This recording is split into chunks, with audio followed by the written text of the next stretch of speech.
Cock Rock Monday. You come see me in Kansas City, April 3rd and 4th. Then you go over to Columbus, Ohio, April 17th, 18th. And then in April, Charlotte, Comedy Zone, April 23, 24, 25. I don't stop, won't stop, can't stop, Brendan. No, you can't stop, Peanut Butter Falcon. No. And then I'm in Atlanta this Friday, Atlanta Friday, Buckhead Theater. New Orleans Saturday, coronavirus ain't got shit on us. Nah. Atlanta Friday, New Orleans Saturday, one show, one night only. Next week, Austin, Texas, Cap City. South by Southwest might be canceled, but your thick friend here ain't canceling. You ain't afraid I'm coming in hot. You ain't afraid no coronavirus. Hot. Comedy don't stop. Hot. Can't stop, won't stop. Can't stop. Then I end March, Toronto, one night. That's almost sold out. Toronto, March 26th. Detroit, March 27th. Minneapolis, March 28th. And then Ireland, UK, England, all in April. Get your tickets right now. tfatk.com. Atlanta, New Orleans. See you this Saturday. Out. You guys feel warm right now? Warm? Yeah. I'm always warm in here. I'm okay. It's rolling right now. If you guys want to start. Well, it's What's up, Peanut Butter Falcon? It's Cock Rock What's Monday. up, Peanut Butter? Look, man, I don't know why you call me peanut butter, okay? Call me Peanut Butter. Hey, I want people to know, people give Brian a lot of shit for never paying his bets ever. Brian paid me. I paid him $3,000. $3 fucking grand. I didn't Izzy, think- what's up, dog? I'm gonna send you half. Izzy, listen. What's your P's and Q's? No. My issue with that fight Diet Coke. was not Izzy. It's with Yoel. I have a question. I have a question for you. Rinks is on it today. I Yeah, like that. Theory? Vince. Oh, I like Vince. Not bad. Should have right? known that. Not bad. Don't wear low cut socks. Not a big deal. Gotta Carry work. on. Gotta work on the shoes. You look good though. Not bad, right? I have a question, a fight question. Explain to me, Yoel. He plays possum. That overhand left was crazy. Yes, yes. Yep. Props to Izzy for absorbing that. Okay. Yeah, sure. Izzy goes, oh, that guy can explode like crazy. That's nuts. Now, Get it out, Peanut Butter. Now, I have a question. Number one, you don't do anything for the first 2 rounds. You go back to your corner. Your corner says nothing to you. From what I could tell, your corner says nothing. Now wait. I love where you're going with this. Now wait. Then I have another question. I watched the guy wrestle. He's a 2-time world champion. He beat Cael Sanderson twice. He is better. He's a better wrestler, and you can say grappler, as good a grappler as Khabib or anybody. Everybody. Way more decorated. We know that he can put Izzy on his back at will, and I will go a step further. We know he can keep Izzy on his back. Keep going, Peanut Butter. Why in the world, when he closes distance like he did, when he gets Izzy down, does he let him up as opposed to just go from transition to transition to transition until he gets Izzy on the ground? Talking about chain wrestling now. I'm talking about chain wrestling, Now which you're in the again, chain. once Hey, again, welcome. You're in the chain. Once again, you can't keep him from keeping you down or keeping you on your back because he goes from transition to transition because he's the best in the world at it. Because 2 times in a row and best grappler, obviously, to Dude, ever step in the kiss you. So I don't understand why he wouldn't use his wrestling and why his coaches aren't yelling at him constantly, use your wrestling, and take a page out of Khabib's book. Khabib was in the front row. He could have looked at Khabib and said, hey, should I do what you do? Cool, I got you. Correct. Why didn't he do that and get the belt? Because all due respect here's something else you got to think about. He's 42 years old. It's the last title shot he's ever going to get. That's right. Why wouldn't you go for broke after the first 3 rounds? After the first 3, when he went back to the corner, his team should have been like, dude, our game plan to counter the counter striker, off-season working, he's fucking up your leg. We're down 3. Yeah. Maybe 2. Either way, we're down. Yeah. Go for broke, brother. This our last shot. It's our last shot. Go shot. for broke. Wrestle. Get him down. Go for a knockout. We got to go out on our shield because we will never be back here. Also, he's the champ. You have to take the belt. What you want from the champ. You have to take it. We know this. So if Izzy decided to do that, which he wants him to, he's a counter striker, so he can do that. But if Izzy wanted to do a different game plan, he can do that because he's the champion. It's a home field advantage for him. So Yoel being an away game, you gotta take that fucking belt. You're not gonna take it by sitting there. It's so You've not weird. earned that right. No. That's not the game. But also, as his corner, who's ATT, some of the best in the best of the best. Best. When you're going to the 5th round and you're down 4, definitely 3. If you're on UL's nuts, you're giving them that first round. But definitely down 3. For sure, you're losing the fight. Correct. There's no chance you can win the fight. Nobody says, let's go for broke in the 5th. No. Did you guys really think you were winning? You were beating the champ at that point? I don't You're down at least 3. Yeah. 100% you're down 3. Yeah. What the fuck are you doing? My only. Dude, I want to kiss your stupid mouth. But my only. You came in hot today, I'm dude. hot. I'm hot. Fuck yeah, peanut I'm butter. a little hot because I lost $3,000. My thing is this. My only thing is maybe Yoel looked at his coach and says, "Don't fucking tell me to wrestle. I don't want to hear it from you guys. I'm gonna beat him at his own game. I'm gonna beat him." That's fine. striking." That's fine. All right. Let's say you Right. don't want to wrestle because you're worried about your cardio and stuff. All right. Fuck it. Don't wrestle. But then engage because you're down 3 rounds, probably 4. It's the weirdest thing. And I would also say, sometimes, well, maybe he doesn't have the mindset of a champion. He was a world champion 2 times in a row. He has the mindset. Of course he does. It's just awkward fights. He has the mindset. I think he's so worried about gassing out and that what getting it is? knocked out. Mm-hmm. I think there's something deep inside that he's worried about gassing out. So there's a That's why fear he of- doesn't there's a wrestle. fear of fatigue. That's why he doesn't wrestle. Although, if you were basically coming out of the womb with an underhook and that's all you do, Yes. you really don't get that tired because that's your background. Correct. That's your body. That's what it knows Correct. to do. You're You know telling me what's he weird? couldn't You know wear Izzy like a sweater? Dude, you know what's weird about him? I'm sorry. It's all right. You know what's weird about all right. him is even when he gets concussed, his first reaction isn't to grapple; it's to strike. Yeah. Which for a wrestler is very odd. It's very strange. It's in his blood. Remember this, I believe his father and his uncle were both Olympic boxers. Fuck, dude. Yeah. We're going to have a moment of silence right now. Because Yoel Romero, the Dude, best should we, athlete, when Marc Maron comes in, should we ask him what Yoel Romero's mindset's like? I'm sure Marc Maron's going to be all over that idea. Marc Maron probably has never watched an MMA fight in his life. Now, that fight between Joanna Jędrzejczyk, the great Joanna Jędrzejczyk, and that amazing Shut Chinese up, woman, man. Ying Zhang, is that her name? Zhang Weili. Wow. Zhang Weili. Zhang Zhang Weili. Yeah.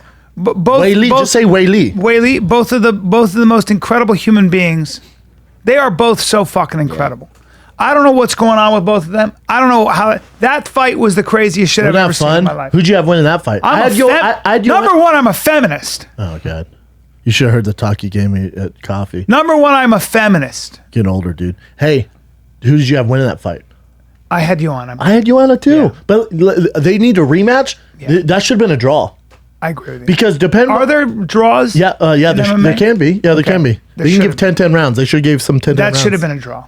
But it would have. There's no losers. Still would have been. There's no losers. Yeah. But there's no losers in that. And also, the draw would have built up the rematch. I had Joanna winning, but I was like, oh, this is the one fight judges can't fuck up. They can't pick wrong here. I know. Both are winners. I Whichever way you go, it's your cup of tea. Do you like tea or coffee? Yeah. Both are great. And I'm biased towards Joanna, so I was looking. Oh, at because the you don't like fight. Chinese people? No, I love the Chinese people. I'm not Didn't crazy. sound about, like it. What's our Willie Chang Chang Chang? No, I'm not. was like, I'm not crazy whoa. about the Chinese government. But then again, that's okay. It's not their fault. But I really admire that woman. Did you She's see incredible. the one gentleman from Dagestan or Kazakhstan who was like, women shouldn't be fighting after the fight? Oh, he said that? Good. Well, you keep up that awesome belief, my friend. See how far that gets you in life. Well, and your country, by the way. Well, yeah, phenomenal fighters. But that's his perspective, though, B. Yeah. Like, that's the way he was raised. He didn't know any better. Well, and I would say this. about GSP that. said the same thing, though. Yeah. But we're growing up, all of us. We're all growing up. You think over there? They think over women there? like this are changing our minds, and they're changing minds over there. Believe it or not, the way you change minds is not necessarily by writing books. By although doing. there's something. It's by doing. And those women are getting in the, and they changed my mind. Hey, they changed. I had some of that in me. I'm not saying all of it, but I had a lot of. I still have it in me. Sure. If it's a really, really pretty girl like Paige or Tatiana or Rachel Ostovich, Yeah. when they're like extremely hot and they get punched in the face, I feel different Yes. if it's a dragon getting punched Yes. in the face. I just do. Yeah. I didn't grow up in that. I didn't grow up in that atmosphere. That's what I mean. And I'm not against it by any means. I love women fighting. They're fun. That fight, women fight, men fight. That's one of the best fights I've ever 100%. seen. By 100%. far. But I'm just not used to it. But that's what I mean. So I understand why he has a culture that is very patriarchal. and it's frankly very chauvinistic. It's also why, and I have to say this, whenever you see cultures like that, you won't see a lot of innovation coming out of those cultures. You'll see one kind of strength. They define strength as the guy with the biggest muscles and the biggest club. You see women shutting their goddamn mouth. You don't see a whole lot of, you don't buy a lot of products from Dagestan. You don't see a lot of artistic innovation coming out of Dagestan. You see home cooked meals and a clean house. Yeah, keep going. I'm with you, dude. Keep going. You see order. There's a lot of emphasis on order, on you'll tradition, see a good time. on hierarchy. All good. You won't see a lot of. Apple is not coming out of countries not like a lot that. of creativity. Amazon's not coming out of the country. Also, Facebook. Not a lot of freaks come out of there. You're not gonna see a lot of open-minded sexual experiences. Or it's if you do, monogamous. it's under the old, because in Afghanistan now there's a whole lot of satellite dishes. Now, one thing you'll notice if you talk to some of the CIA or the they're guys who fucking get in goats. there, You're talking about goats? There's just a whole bunch of porn watched in those households. But obviously. under Yeah. yeah. So there's that. I listen. I don't drag that guy's feet through the fucking coal because that's the way he's raised. No, it's just I think he should. You still have to say you're worthy of criticism, my friend, and here's why. Well, don't tweet it out. Yeah, Khabib feels the exact same way, but he's not going to tweet it out. Khabib, yeah, and if you feel that way, I don't have an issue with it at all. If that's your prerogative and that's your perspective and that's the way you were born, that's cool, man. I think you should open your eyes, but if your dad and your trainers and your entire culture and your society's that way, you're going to be that way. I understand why he's that way. Me too. And which is actually a form of ignorance. I think it's also then upon him to maybe open his eyes and to grow, like all of us. My biggest thing is don't tweet it out. Yeah. You can feel however you want, but By the way, you don't need to announce it to the world. If you want to tweet it out, just be ready for a fuckload of backlash. Oh, you think he cares? No, but he might care From Dagestan, he does not care. If the corporate sponsors of the UFC go, we don't want a guy like that fighting. And that can happen. Unfortunately or fortunately in this time. Never. No? Never in the UFC. Never. Really? Never. Really? Never. You don't think so? Never. I do in today's world. I guarantee you that doesn't happen. Really? Because Khabib feels the same way. And trust me, if Harley Davidson went, hey, we don't like the way Khabib spoke of women this way. Can you not find him on this card? Dana would say, suck my dick. Yeah. Sure. Which by the way, I don't think anybody should be censored for their point of view. I just think you should be ready for the backlash. That's all. Me too. If you're going to tweet out, just get ready. But I don't think he gives a flying fuck. Yeah, neither does UFC. He's a young man who's ignorant and has been very. That's the way he was raised. Yeah. It is what it is. Point of view. But fuck. I mean, how do you argue? How do you say that? By the way, here's the other question. It's doubly ignorant when you watch a fight that incredible. How do you say that when you watch those two on that level of skill? It's a weird time to tweet. Like, do it today. Don't do it right when the fight got after done. watching the fight. Were you watching the fight? How do you argue with that? Yana's forehead. Oh my god, insane, right? What's her forehead look like now? Now? Well, now it's not gonna be too bad because what you can do is compress the swelling. You can wear a bandana. That poor thing. Oh my I've never seen anything like it. Close thing with Hominick in Canada versus Jose Aldo. And she had her nose smashed. Her nose got smashed. You know what she looks like? She looks like the alien off Family Guy. Yeah, that poor thing. And now she's got to basically. That's her at the hospital after. Yeah, see, it's right. They wrapped it, they compress it, and that swelling to go away. Remember my cheek, Brian? Yes, I do. Bring that shit up, Chin. How long did that take to? Anyway, after like 2 or 3 days, it's like I had a pair of nuts growing out my cheek. Yeah, I remember that so well. Is there another angle right there? That's it right there. I am not pressing my tongue against my cheek there. Check out the tits. You got some tits on you. You got some tits. Handsome kid, though. Yeah. That's a great shot. Let me see that shot. Brent, I would put Which one? that where he says Brendan Schaub meets Ben Rothwell. That's a handsome look, for real. That right there. I'm serious. Well, that was after. Howdy. I think that was after Crow Cup. No, it was after Ben Rothwell, I think. No, my face wasn't marked up like that's a great. I'm sorry, but that's a great picture. That says Brendan meets Ben Rothwell. That's a great picture. Before. Dude. That's a great. And picture. we didn't do it in Montreal either. It was in Atlanta. You won that fight after that with a broken nose, but that's a great picture. That should be framed. What am I gonna do with it? I don't know. I just love that picture. That's you jack know what I off like to it on about your that. own time, That's like just giving everything you had right there. You gave everything you had right there. Shaved head, all fucked up. You know what? I'm trying that. You know what that Bud Light that looks like? That was after I beat Gabriel Gonzaga. Look at your face. God damn it. Sexy bastard, aren't I? We're just getting fucking punched and just kept coming. Ugh. I don't know. You want to keep looking at this? Not really. It's great though. Yeah, get off my dick, dude. I like that picture. Hey, your ear was a little bit normal there. It is. Nope. That's this one. Same Okay. shit. Know your friend, dude. Yeah, you're Know your friend. Ran into you, didn't we? Ran into you at old ran juice into guy. me with his little Oh, bunny. Jelena. You saw Tiger's TT? so fucking cute. See the he's, video of me and him hiking? Yeah, it was great. He's cute as fuck. He's so tough. Yeah. So cute. He's a cutie. It's got some speed, huh? Playing soccer. Oh yeah. Had to put him in the with the He's eight-year-olds. he's with the older kids. That's him sick. Do you see this picture? Oh my god, yeah, it's hilarious. He was Papa. I don't feel. I started laughing so hard. He's got He hands. grew up and felt so much better. Look how big his mitts are. His hands are giant. Jeez. His hands are huge. Dude, did you see? I posted this the Tyson Fury, and it calls his dad after the biggest win in his career. No. Play this. Right. Let's get the audio there. Marc's coming at 1. That's what he said, right? You better get all this fight talk out. You almost said the F word. You're the best fighting man I've ever seen in my whole entire life. I was too strong for him, Dad. I was 40 pound heavier than him. But a masterclass. Everyone was thinking, what's he doing at this high weight? 272 pounds. I was 19 stone 4 tonight. Solid. They look good on the telly. It was the best I've ever seen in my life. You couldn't write it. You've done it. You've equalled Muhammad Ali's achievements, but let me tell you, son, it was some performance. I'm still shaking. Isn't that great? Listen, take your care. Love your son. Well done. Take the best of care. God bless you. Thank you. There he is. Hi. That's a great Come on, picture. isn't that great? Marc Maron, ladies and gentlemen. Marc Maron. Marc Maron. How you doing? You come in early, huh? No, he's right on time. You know, sometimes talking to your friend when you have problems just isn't enough, and you need a counselor, a licensed professional. And you can start communicating with a professional in under 24 hours. This is not a crisis line. It's not self-help. It's professional counseling done securely online. I'm talking about BetterHelp.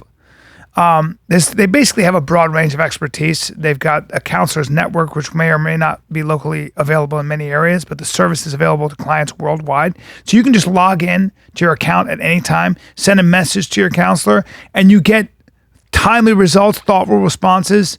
All the time. You can schedule weekly video or phone sessions. This isn't like where you have to wait in a therapy office and then go in there. Because a lot of times you don't have time for that and you need to talk to somebody faster than they can schedule it. So BetterHelp is there to help you out. They make great therapeutic matches. And you can even change counselors if the one you're working with doesn't, feel like it's good. So, and it's, by the way, it's more affordable than traditional offline counseling. And here's the cool part. Financial aid is available. So BetterHelp.com/reviews. You can see how good it is and you can get a sense of what it's about before you commit. But when you're ready, go to BetterHelp.com/kid. That's BetterHelp, HELP, /kid, and join over 700,000 people taking charge of their mental health with the help of experienced professionals. BetterHelp.com/kid. There's a special offer for the Fighter and the Kid listeners. You get 10% off your first month at BetterHelp.com/kid. If you've got student loans, I do. well, that's what keeps people in debt for kind of ever. Yes. Guess what? Earnest can save you money, lower your monthly payment, takes 2 minutes to check your rate online. A little financial relief goes a long way for a lot of people. Student loan refinancing with Earnest can help you. Just don't sit back and think Bernie Sanders is going to win. You know, and think he's going to take away your student loan. Well, guess what? You're wrong. You're wrong. We got something for that really works. You can pick a monthly payment that fits your budget so you can breathe easy today. Because life is unpredictable. You get things that go on. It's crazy. It'll affect your bank account. You want to get out of debt sooner. Earnest student loan refinancing has the solutions for you. Checking your rate is fast and easy to start. Complete a few questions online. It only takes 2 minutes. And then you get personalized rate estimates, all without affecting your credit score. And if you already refinance the loan, it's no problem. You can still be eligible to lower your interest rate. We got you, baby. Start saving today. Our listeners get $100 cash bonus when you refinance a student loan at earnest.com/fighter. That's $100 cash bonus when you refinance a student loan at earnest.com/fighter. Go to earnest.com/fighter today. Terms and conditions apply. Marc looks like a goddamn carpenter, and I like it. Well, I mean, it's an illusion. Well, you look half rabbi, half carpenter. Well, You know who that guy That's what was. I'm going for. That's exactly what I'm going for. What happened here? That couch break. He tackled me. Yeah. He tackled me. No, And he no, why you gotta broke start the off couch. like this? Well, you did. You guys ever stop with the like? We just did. Nope, I didn't see. I didn't want this. I didn't want to do this in front of He's Marc. a big fan of yours. I love you, Marc, and a I know you huge don't like fan. bullies in sports and stuff. No, it's all right. I didn't want this. Who doesn't? Is there people out there that love bullies? He said, I don't like. I know, but bullies. it's kind of. I know, but you know, like you think every guy who played sports is a bully, and I wasn't, man. No. We're kicking it off like this. I don't God think so. damn it. I don't think that everyone who's in sports was a bully. I know Brian was. I know. Brian was a big bully. Of course, I mean, but he says he wasn't, and then, know he is. he was actually bullied. I wasn't big enough to be a bully. See, I'm not even gonna. Buy it. He gives me You a shot found on- guys. Yeah. To That do you it could for bully, you. and you could bully a guy like him too. Well, He's a nice guy, Yeah, but a nice big guy, and then you could just I slap his face sometimes. I poke the bear Really? too much. Now? Well, I poke the bear too much, and then he gets mad, and then he beats me up. Does he? Yeah. Come on. Well- can you beat him? What's your martial art? Well, now just a Peloton bike, but it used to be boxing, jiu-jitsu. Oh and yeah, stuff. boxing. Yeah. He fought in the UFC. Do we have to hash my athletic achievement? He fought in the UFC. Yeah, that's 10 years. crazy. 10 years. Yeah, That's heavyweight. crazy. I watched a little bit of it the other day. It's too much. No, I mean I understand how it can make people excited. Yeah. yeah, but and I understand how you could think that that there's it's important. Yeah. Marc, I feel like that's Is it though? condescending. Marc, I feel like you were searching for a word, and you went. I see how you can see how some people can see how that is I like that explanation. important. But No, I could. There's a lot of there's a lot of energy there's a lot going of in. testosterone in there. Do Well, you I watch think- any sports though, Marc? I don't, man, and it's really not because I have anything against sports. I don't have my attention span. I want to get to the let's win already. Do you know what I mean? I don't have a lot of patience. That's fair. You know what I mean? Like, and I imagine if I let myself, something like UFC would probably be pretty good for me because each round, someone's going down. But then the problem with that stuff is if both of them end up standing, who gives a fuck? You know, like if you know what I mean? Like you could invest an hour, and it's like no one went down. What did I just do? Yeah. So I don't. And baseball's too long. Football's. I don't know. Everything takes too long. You're one of the only guys. You and Chris D'Elia are the only two I know that don't watch Any sports. D'Elia is like, it doesn't matter. Yeah, a friend of mine, when I was working, did you ever know Frank Santarelli from Boston? No. Comedian. When I did Short Attention Span on Comedy Central, he was on the show with me as my sidekick in a way. And he was all excited about Super Bowl. And he's like, you going to watch it? I'm like, no, I don't watch any sports. I don't watch football. He just looked at me like with complete earnestness and goes, then how do you feel alive? He couldn't. It's just the way they Understand. if you grow up in a certain culture, it's like that's it's life. it's man. communal, right? So that's It's what communal. It is. It's Yeah. competitive. Oh, Yeah, he's a great guy. Oh, he's a great He's a guy. funny fucking dude. He is funny. Yeah, great guy. Yeah.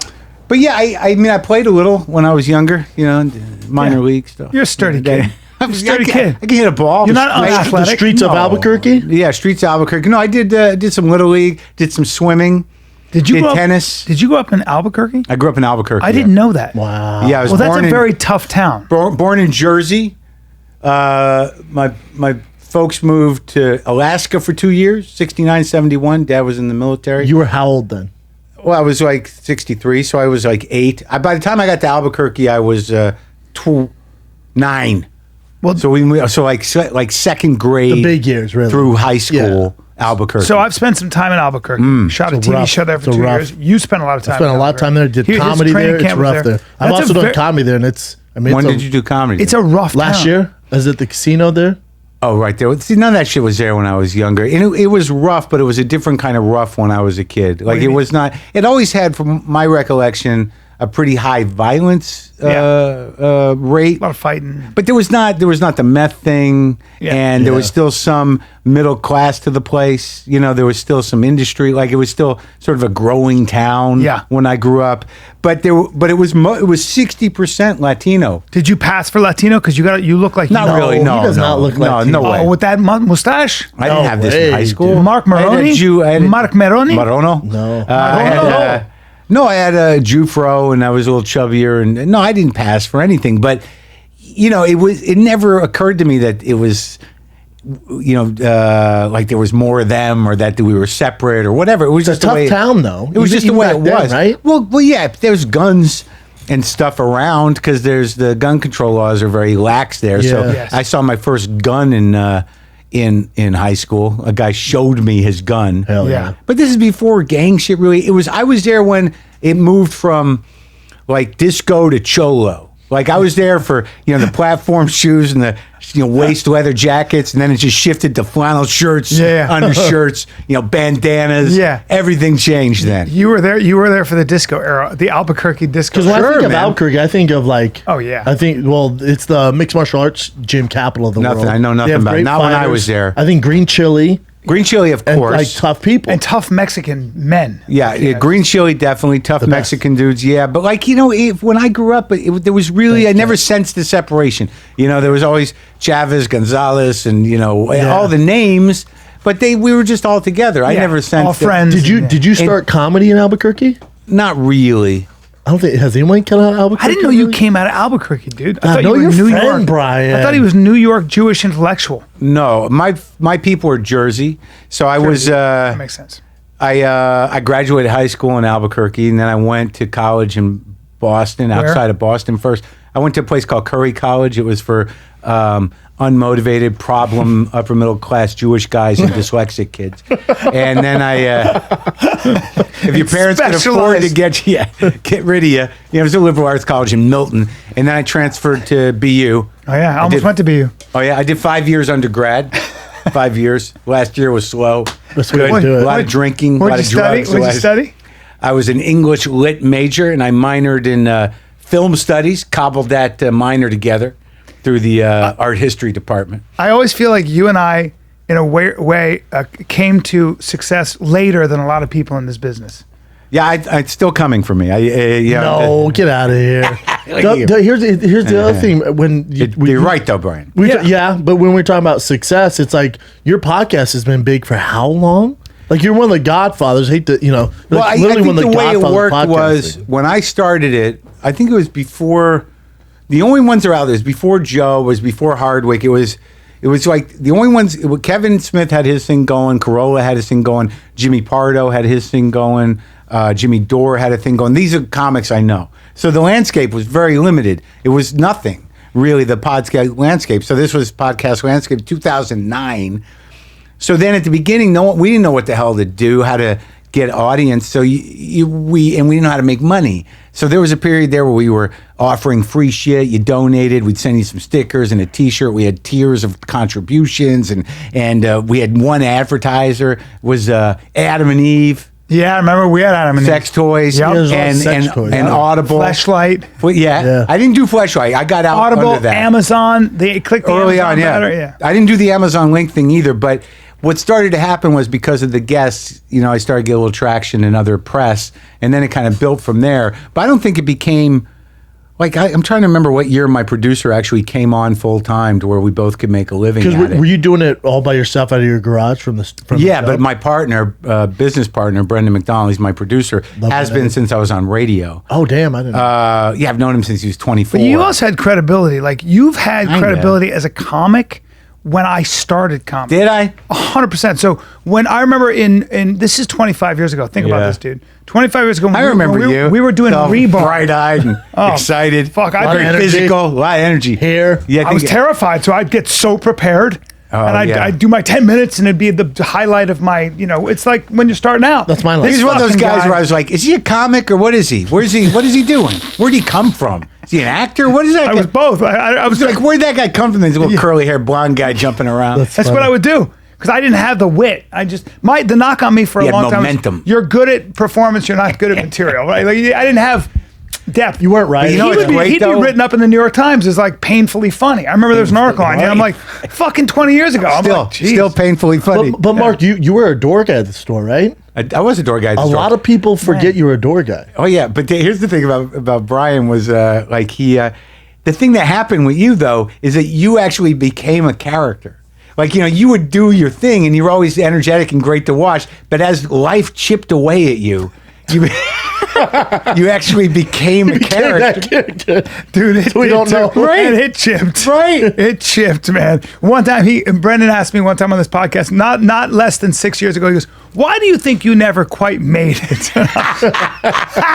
It's a good question. Why do you think that is? Part of it is I hated acting and I hated being on a set.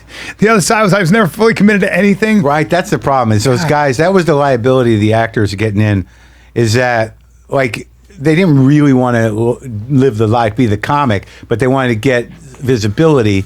And then all of a sudden, when that doesn't work out and they're stuck being a comic, then they've really got to realize, They take want the to do the hit. work. The Yeah, grind. they want to do Take the the work. hit. Yeah. Well, when I would think about getting a job as an actor, I swear to God, this is true. And I probably have never said this publicly. I wasn't thinking about the work I got to do, like the deep Right. artistic work. Pay. I swear to God, I was thinking about the wine I could order at a restaurant without worrying about price and the girls. Yeah. I mean, that's how fucking all the wrong reasons. Well, a lot of dudes do everything for girls, like musicians, comics. I was never really my. I like girls, but I never thought like I'm going to get on stage and be me, and chicks are going to be like, "That's the guy." That's the guy. That never ever occurred. But this to me. might be why you also are not paying alimony and all kinds of. I mean, you've stayed Been fairly married single. twice. I just didn't Oh, have. you have. Do you not know me at all? I know you were married once, but I didn't know you were married twice. Yeah, I've been married twice. The joke I do is I've been married twice and I have no kids. That's the kind of asshole I was. How do you have two wives and no kids? And I say, You have cats? I think my second wife put it like this: "You think I'm bringing children into this?" So that was a no. That's a hard no. That's a hard no. So yeah, I was a door guy at the store in '87. I graduated college. You know, had a pretty good, coke habit going. I thought I was really king You shit. had the coke habit where you're at the store, right? Because you're running with some Well, no, wild that was dudes. the thing. When I was in college, I used to do blow, and but I wasn't like out of control. But it was a thing. I liked It's hard it. to have a habit in college. You don't have the money. Well, I So just doing it. I just kept borrowing money from my folks and selling things. Hell yeah. Yeah, but and then eventually they find out it's not good. Yeah. But yeah, it's hard to have a real habit. And I was never afford I was it. never a heroin guy or nothing. Yeah. But when I graduated college, and then that summer I got fucked up for about 3 months at home, ran around. But I'd already done a little bit of comedy. I'd done a bit when I was in college, some open mics here and there. Yeah, around Boston. Around Boston. I would say there was a guy in Albuquerque that used to book comedy. His name was Ron Perea, and he used to do comedy nights at the Chinatown restaurant on Central. And there was sort of a scene that before the clubs, and then there was Laughs Comedy Club in Albuquerque later. That I don't think it's there anymore. I know it's not there anymore. But anyways, so after college, I fuck around in Albuquerque, and then I come to LA, and I get here. I go live in Culver City with my friend Steve Brill, who I went to college with, who I wrote a play with in college. He's a director. You know that guy? Directed a lot of the Adam Sandler movies. Oh, wow. Directed Yeah, maybe I Sandler's do, Laugh yeah. Special. Yeah. Directed Little Nicky and Waterboy, I think, and like Classics. yeah. Jesus. Yeah. But he was my college. That's him. Yeah. And Oh, I know that guy. We wrote together in college, and then we had a falling out, and then I moved out here with him in Culver City to write a screenplay, which we did, but we couldn't stand each other. And then Pete Berg, who I just interviewed, he was buddies with him, and he moved into the Culver City apartment, pushed me out. But here's the deal: I had auditioned right when I got here. I auditioned at the Comedy Store, and I did like an open mic with what's that guy who used to work at the Improv? Howard Allen, maybe, I don't remember, but I did those auditions, right? And then I go right with Steve. I think nothing came of the auditions or nothing. And then I start to do PA work. I meet some people to get me into the PA circuit so I can do that. And one of my first jobs, one was working for a Kid Songs video. I was out at the Circus Vargas, which was parked. Just dealing with, I tell a funny story about it, how like, there's like, tiger shit and clowns, and they're shooting kids, and everyone's on blow, the director's on blow and everything. And they're the clowns from the Circus Vargas, they're like, "You want to get high?" And I'm like, "Yeah." So we go back to their trailer, and we're about to smoke a joint. And I literally had to say, like, "You guys got to take off the makeup. I can't do it. There's no way I'm going to be able to do this." Too weird, man. As they slaughter you, as they, I never had a clown We're going to fear. slaughter you. But here's what happens. The second PA gig I got was on a thing that Mitzi was producing. She did this Mitzi big... Shore from Comedy Store. Yeah, she was going to do this big comedy channel thing. She was doing all these bits, had it all written. All the weirdos were involved. And I was just hired as a PA. And like she's fucking Danny Stone at that point. He's all sweaty in his shark skin jacket and weird. And what's She his was name? kind of hot, right, back then? Well, this is 1987. I mean, it's starting to go. But yeah, Kind of sexy. you could see that it was there. But Yeah. pictures, It used of to be pictures of a young Mitzi Oh yeah, Shore. she was great looking. Yeah. And she still had all her marbles, but she was slowing down a little. But she would walk around in her feather boa and shit. And it was like, it's so weird, the wiring. No, it would have been that more where the star is. think That she's that sexy. one. That's around Still there. kind of sexy, though. Yeah, no, for sure. But yeah. So anyways, so I get this gig. Take it easy, Brian. Yeah, talk to Jimmy Stewart about that. He used to say, like, I had a pager on my dick. So, It's a great Jimmy Stewart impersonation. but anyways, so I get this gig. Look at that. That's way back. Wow. I interviewed all those guys. No, I didn't. I think I interviewed Braver And that was in Leno, Redmon, right? That's Billy Braver and Leno. And on the right is that Lenny Schultz or I don't know who's on the right. Jeez. But anyways, Wow. So I'm doing the thing, right? I'm doing the PA job, and I see Mitzi, and I stepped in. I'm like, "Do you remember me, man? I auditioned for you like 6 weeks ago, 2 months ago. Do you remember me?" And she goes, "Oh yeah, you're funny. Go talk to Becker. You can be a doorman." So Oh, wow. I didn't even know what that meant. So I'm so fucking excited, right? Yeah. So I go up to Mike Becker, who was their assistant, and I go, Mitzi just said I'm cool. I can be the door guy. And he made me the head doorman, like immediately. And I thought that was a big deal. You had to be a comic to be a doorman back then. It's a big deal. But the head doorman stunk because you got to schedule the other fuckers. Yeah. And they're all comics. Yeah, man. And Yeah. back then she had a dumb little comedy store at Universal. And there was one, and I had to schedule right? those two. And I had to make sure everyone had their shirts and their jackets and shit. And they had... then the place was so mismanaged. There was that payphone in the back People don't hallway. realize what it was Fat like. Ralphie, we used to sit there. There was the back door guy. Then would you get was the deal was you did all that, then you get time at the end of the night? Do you Well, get up? you were non-paid regular, so the And way nobody it would worked, go to the comedy store, right? Yeah, I know. It, no, it'd be it like was okay sometimes. then. Yeah. It was before it went under. No, it was good, but you'd kind of hustle the tables in the main room. The main room shows they would do like two a night on weekends, Okay. maybe three, and they'd sell real good. It wasn't dead yet. Okay. But the deal was a non-pay regular, so you could work in the belly room. The belly room was the non-pay regular room, and certain non-pay regulars and door guys would have host shows up there.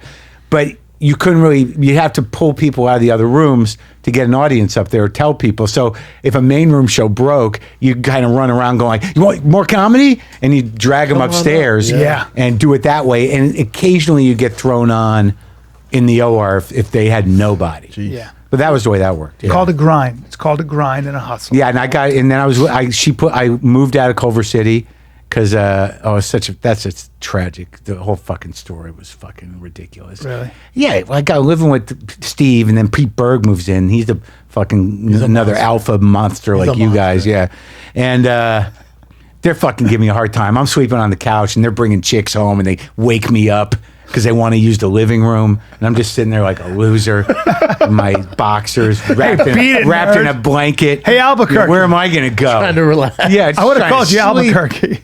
Yeah, but then so I got to move out, and there's Steve's uncle owned the building. There's some chick down the hall that needed a roommate, right? And it's just like down the hall, and I meet her, and I move in there, and like within a week, I drank all her booze, and I tried to fuck her, and there was an intervention. It's an intervention. Like her boyfriend came in, and all the people she knew, and she was off drugs, and I got her on the blow, and we were making out and stuff. And she had everything. Everyone she knew came in and threw me out of the apartment, and then So humiliating. and then Mitzi let me live in Crest Hill. That's when I moved into Crest Hill. That must have been a nice move with your shit. Your shit and like I didn't on a have stick anything. with a bandana and all your belongings. I had 4 milk crates in a futon, and I just threw them on the floor in Dice's old room in Crest Hill. Yeah, I was gonna say who else was living in Crest Hill? When I was there, I had the good room. It was Tamayo lived upstairs. Tamayo Otsuki, who used to go out with Sam. The sound guy Todd lived there, and then Todd Lemish. Fat Todd, the Todd, he moved in. And then later, Schubert moved in for a little while. Nancy Redmon lived there for a while. That was kooky. Who was Nancy Redmon? I don't remember. Look her up. Nancy Redmond. Her picture's at the store. She was like this, almost like I think she was mentally challenged a little. I don't know What happens to some of these comics? Like, where do they go? Oh, I no. always wonder. That's Nancy Red. There Oh she no. is. Oh boy. Yeah. He's going, oh no. She's still going.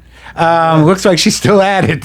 Yeah. But she was just sort of like this nice, like weird Jewish lady act. She did kind of a nerdy thing. That's more looks like her on that video up there. That was sort of more when I knew her. Yeah.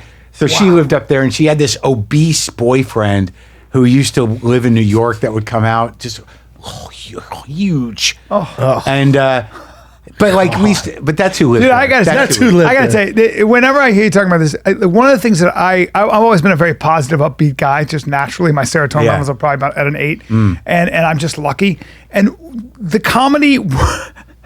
The comedy world. Remember the New York Comedy Club in New York City? The comedy. That's world, like she probably. That's you know exactly what I mean? the world. It would just and the Comedy Store when I first started, it was so dark and heavy with characters like that, and you just be like, don't wanna be there. Fuck, dude. What? Yeah, it was Dude, just when I was heavy. working the doorman, it wasn't so much dark. It was just sort of like it was a real education, because all those fucking pictures you see in the hallway, I saw a lot of those people. Oh, yeah. Well, yeah, because all the people you're going like, what the fuck is that guy? I saw him. Yeah. He Yeah. was still around. Yeah. Like I would work the main room door, and you have Joey Kamen on, Jan Hart, Karen Haber, Nancy Ladman, who's still around, Damon Wayans, Dice, Kennison, but there were still these other ones like Larry Scarano. There were dudes from that you don't know anymore. Yeah. Not at all. That funny. I ran into Scarano in like Philly or somewhere. It was really weird. What year was the strike when all that was going on? 73, dude. I was there in 87. So you missed all that. Yeah, but there were some of those dudes still around. Look at that. I'm wearing that shirt right now. I like that shirt. I like it. Yeah, that's a not great shirt. Look at Joey skinnier. Yes, he is. He's a lot he skinnier. is. What's going on with Glow? Are you doing Glow? Right? You're doing a bunch. Just of over shit. there. I just did that. I was just at the H&R meeting. Like, apparently, I'm not allowed to take my dick out or touch people. I was just telling Brendan about it, watching old episodes of Entourage. Yeah. Where I watched 5 episodes. The shit Easy. that was being done and being said, compared to now with the Me Too movement, it's almost like I was watching it. It was almost like it's almost like back in the day when nobody was talking about slavery, but slavery was around. There Like were I actual felt like slaves? that. Like literally, I was like, a harsh "Do you hear comparison. how you're talking about these women and what would happen to you today?" Yeah. Like it's just a different world. 10 years ago, I didn't even It notice. was also a show normal. based off a group of dudes, Right. With, But around it's- The celebrities. worst kind of dudes. Yeah. It's like In this. a way. It's kind of like this douchey entourage. Yeah. It's called It's Entourage. Entourage, yeah. Look at but it was Brian's so like, yeah, but I popular. know guys like that. You know, some of my friends. Some are good guys, man. I don't think I could ever hang out with guys like that. Actually. No, I couldn't actually. I watch it. I go. That's with why. Marc, Probably, come on. that's probably why I never watched the show. Yeah, you could for a little while. An hour. You could get away with it. Is it the chicks? What? That's always the question, right? Are the chicks over there? Are the chicks like Brett Ernst? Is there broccoli over there? Back in the day, before he got married, Brett Any Ernst. broccoli. Is that what he called him? Yeah, Broccoli? A lot of broccoli over there. Get I over. guess, like, I hear this complaint a lot, but like, I'm doing my special drops. I don't know. We live now? What are we doing? Yeah. This will go up today. Yeah, your special drops tomorrow, right? Right, and I talk about the woke thing, and it's like, I don't know, it doesn't seem to me that the stuff that we should be aware of now is bad stuff. You know what I mean? It's like that we're not, there's no censorship. No one's saying you can't say something. No. You can say whatever you want. You might just take a hit. And before you say it, might want to go like, is it worth it? Yeah. I mean, is it worth it? Right. Yeah. Now, if That's you, not a bad thing. no, Is of it course worth it? not. Yeah. I mean, the bit I do in the special is like I say I'm about 85% woke. and the other great. 15 and the other 15 I keep to myself. And that's how it being should be. woke. Yeah, that's it. how it So I should be. feel that way. I really do. Like it's not that big a shift, and it's sort of like the right attitude is sort of like, we had it coming. It's about fucking time. It's also fair. Yeah, it's fair. Isn't it fair? I think the real problem with some dudes is just that you can't. What's that? It's just Oh, that's a month ago. I thought that Yeah. was So new. your debuts on Netflix tomorrow, and what's it Tomorrow. called? It's called End Times Fun. End. Like the end times. Is this your is the second or end third time. on Netflix? I think it's my second. I did one on Netflix, and I did one on. No, it's my third. It's my third on Netflix. But I did one way at the beginning of Netflix. Yeah. Thinky Pain was on Netflix, and then More Later was on Epix, and then Too Real was on Netflix, and this one, End Times Fun, what originally was titled Jeremiad. And Robbie over at Netflix is like, no one's going to know what that is. They're not going to think that's funny. You got to have a good, you got to have a good night. But wait, so go on, keep going about about the woke thing. Empathy. It's like men are not naturally empathetic to women because we don't live in their world, and most of us aren't even empathetic to men because we're selfish fucks. Yeah. Yep. So we assume that all dudes are kind of like us, but to learn empathy, if you really are able to sort of listen and open your mind up to what women go through on a day-to-day basis, there's no way you can argue with what's happening right now. And if you are arguing with it, it's only because you are incapable of empathizing with women. Well, mainly also though, and that's not virtue signaling. That's just real. No, That's real. and also watching the show, I was completely ignorant to just how bad it was because I'm not a woman, and because the way they would speak on the show was funny and it made the show popular. If you listen to how they're talking, it's like at one point, one of the guys goes in the office goes, "Is my assistant hot? I'm thinking about hitting it, or maybe I should fire her. I might have to sexually harass her until she quits." Yeah, that was the stuff that was said, and we move on. Today, that'd have to be a huge thing. 3-4 years ago, or whenever that show was 10 years ago. A while ago. 10 years ago, you go, it was just kind of funny and normal, and we didn't think about it that way. I think that was the problem, is that it was normalized, it was institutionalized, and it was the way things were. Yeah, and I think women sort of accepted that until they didn't. Yes. And now that I work until it became rape. Right. And working in the business now, what I noticed is that for the first time, because for my entire career, if you were a woman and you keep complain, your head down, dude. What's that? Just keep your head down. Yeah. Keep your head down. No, but it's not even that. No compliment. For the longest time in the business, if you complained as a woman, fine, go ahead, but you're not going to work again because there's a male whisper network. For the first time, there's a female whisper network. There's kind of like, now women can go, hey, this guy's a fucking asshole. Yeah, it's good. So it's fair. But also, it went super extreme. It always has to, though, right? Like, you can even say, hey, Not nice left, dress. it just- it went far. It just went, and now it's evened out where it's like, all right, don't be a dick, dude. Yeah, because I think the revolutionaries are always extreme. No, Mark? No, I think it hit a breaking point where it was like, all right, we can finally talk, and these people are going to go down. And now, like, the bad guys are out. Yeah, but they're out, but they're still around. The other ones I think are hiding. it's going to keep happening a bit. Yeah, I do think it's not. I would be wary to call it a correction, but it needed to go as far as it did in order for people to be aware, for all of us to be a little scared, but also to self-check ourselves and change our behavior if necessary. 85%. Sometimes it's just being aware. That's all. Not even realizing. I say that there's a spectrum of male toxicity, and it goes from sort of like just basic insensitivity and lack of respect to murder. Yeah. Now, I think a great arc. Right, but I think all men sort of fall somewhere in there, and you just got to figure out where you are and own it and change your fucking behavior. I mean, look, if you can't do comedy without saying cunt, you got a problem. Correct. Yeah. And if you're hung up on like, what, we can't say tranny anymore, and that's a hinge of your success of a comic, probably shouldn't you're be not out there. right. Yeah, that's. But what would you say is the most? What's the one complaint you've always gotten from women? It feel good about to you? say cunt out of context. I just want to You can say point cunt. that out. You can say Like, cunt. enjoy Cunt's a great word. Throw a cunt out there. Felt good when he occasionally. said it. Yeah. Cunt's a great word. Seemed Yeah, natural. but see, I used to defend that by saying I like calling dudes cunts. Yeah. But then women are sort of like, but it still implies there's something wrong with being a cunt. If you go to Australia, that's all they say. I know, in England too. Pussy means you're weak. Cunt means I know, you're but a shithead. like we're They get up with upset if you but call that's that pussy. But that's the fucked up thing. We grew up with pussy, cunt, retard, and it's like And fag. Did you grow up with fag? Right. Yeah, but of course, right. But it's just like Another people word they use in Entourage a lot. But people don't say was- Chinaman anymore. You can make the shift. No one says colored. It's like we can all It's kind of. not hard to make the shift. No, That's of pretty course easy. not. I don't need those words. No, By the way, of if it course makes not. people feel bad, I don't want to use them anyway. Right, it neither. hurts people. It hurts people. Yeah. I tried to continue to use the word wuss because that was sort of a hybrid. What's a fun word, wuss? It was a wuss. Pansy and wuss. not Right, bad. together, like wimp and puss together, but it's wuss, so it's not. It was good. It was. Nice I don't hybrid. call women honey or any of that. I call women sister. I'll call them sister. God. And I know an actor who calls women goddess. He goes, thanks, goddess. Wow, I just That's say too thank much. you, Too lady. Too much. Hey, nice. Thanks, lady. Thanks, lady. Lady. Thanks, lady. No, I try. Milady. I say milady. No. I'll say milady. I try to remember names. I work with fucking 14 women, dude. I'm on Glow. that's So like true. that set was right at the cusp of the Me Too thing. And I'm like, I'm the only dude. Yeah. That's But right. women are pretty racy. Oh no, it's great because I for the first season I had to sit away from them because I had to focus on my shit. When they get going, like when 13 yeah. women in a circle, like I'm gonna have to mind my own shit. Mark, over did here. you take acting lessons and go through that whole thing?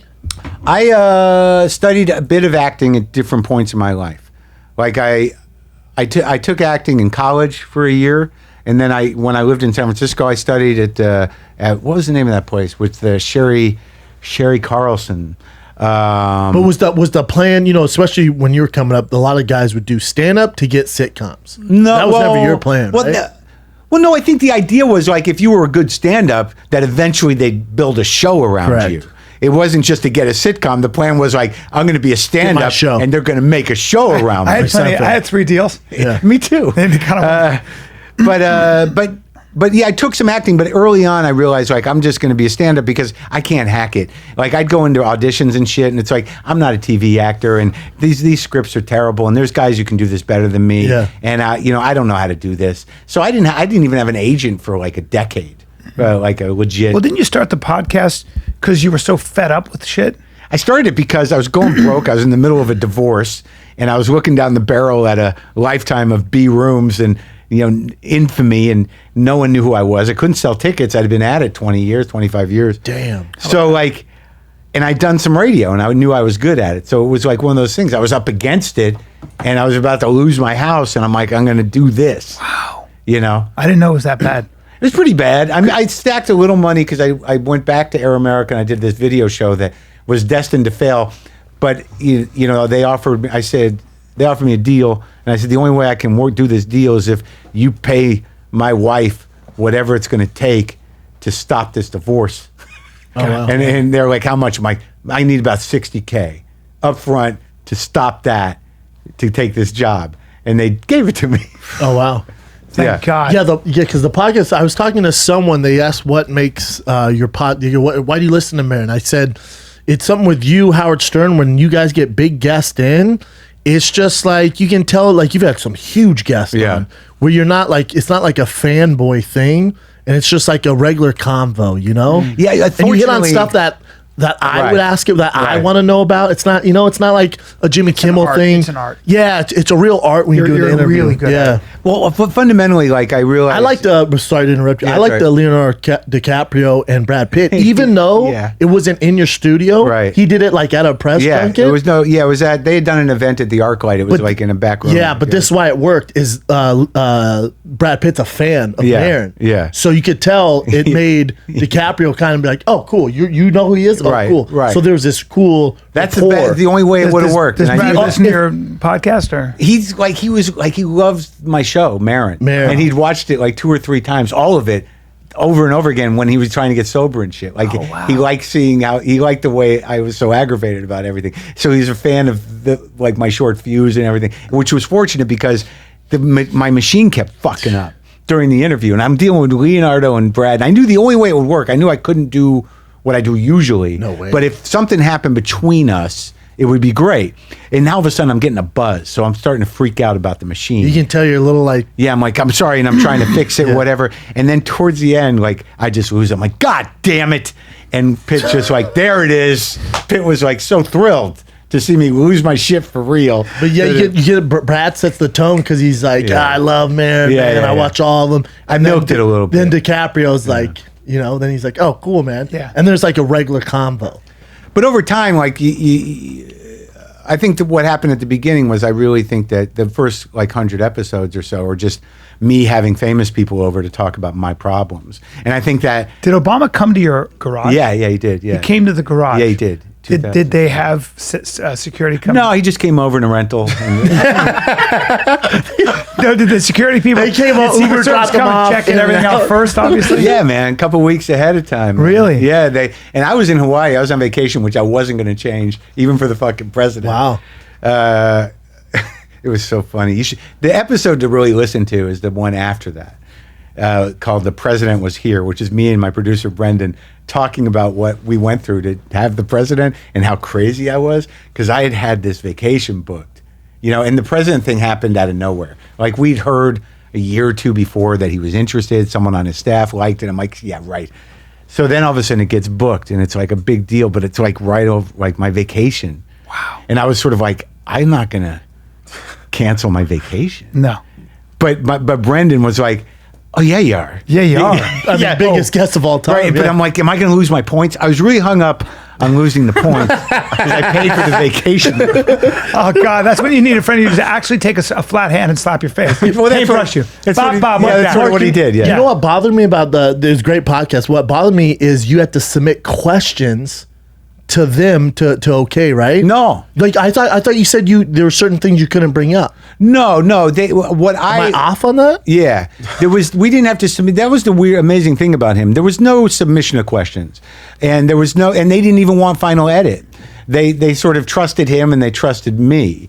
What I had to do was like, how do I do the kind of interview that I do? Yeah. So it was up to me to stay away from politics as much as I could, because that was not what I do. You don't want the politician.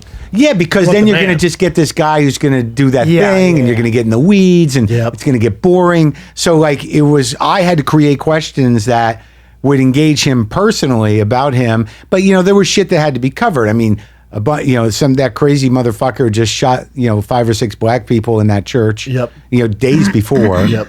There was some stuff coming up in the Supreme Court that needed attention. So because my producer's a fucking genius and politically adept, much more than me, we were able to structure the beginning of the show around the current things that were going to be unfolding, and then get into the bulk of the interview. But also, I just had an hour, so it was really, how do I do what I do? Not like I didn't have to give them anything. Oh wow. Some reason And 2 weeks before, they send Secret Service guys over to figure out how they're going to secure the perimeter. Weren't there guys on the roof and shit of the neighbors? Well, that was the funny thing, is like, because Brendan, my producer, flew out to deal with it because I was in Hawaii. And, they're trying to figure out where to put the snipers, right? So Brendan's in the garage, and they got some guys up top, jumping. They're like, up here, and they're jumping on it. And Brendan said the ceiling was coming in, and he's like, not good. Not good. Yeah, please. Okay, not up there. Unbelievable. So eventually we had to ask my neighbor if we could put snipers on his roof. Wow. And he was thrilled. He's retired. It was exciting. He's, of course, yeah. So that day, there's like a dozen Secret Service. There's about a dozen LAPD. And then like after everyone's there, the 2 snipers show up. They're in uniform. Yeah. And they just got their guns with them. Stone cold killers. Yeah. And they just walk up. One of them's like, can I use the bathroom? I'm like, yeah. It was like intense, man. Fuck, man. And then they just go, but they tented Cost the taxpayer about $2 million just to your podcast. Yeah. But to my credit, or to their credit, he was staying in Beverly Hills. Oh, it's easy. He could have stopped traffic all the way through if they drove the motorcade, but he flew the fucking helicopter. We did. To the Rose Bowl, which is 5 minutes from my house. So like I'm on my deck, and the Secret Service guy says, we'll give you a heads up when he's 20 minutes out. And then you see the Ospreys in Air Force 2 or whatever it is in the sky. I'm Coming like, to looks see like you. he's close. He's right Coming there. to see Were you you. nervous, Marc? Yeah, sure. I was nervous because... Fuck it up? Damn. No, like I was sitting around my house going like, well, what the fuck do I do? What do I wear? The president's coming. I'm like, fuck it. Where would I wear? And you've never thought about that before? No. Like when you've had So your I just boys did on? what I do. I wore my flannel shirt. I sat around with just me and Brendan in the house.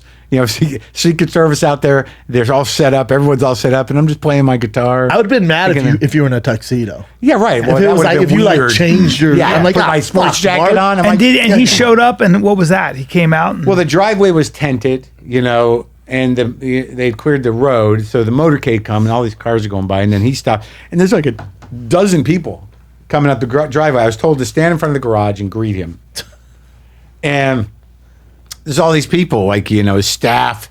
We had to set up 5 listening stations. They were going to record it out on the deck. They had the White House photographer, and literally, all these people are coming through the gate, and I don't see him. And all of a sudden, a hand goes up. He goes, Marc. And it's like, hey, Mr. President, right? Damn.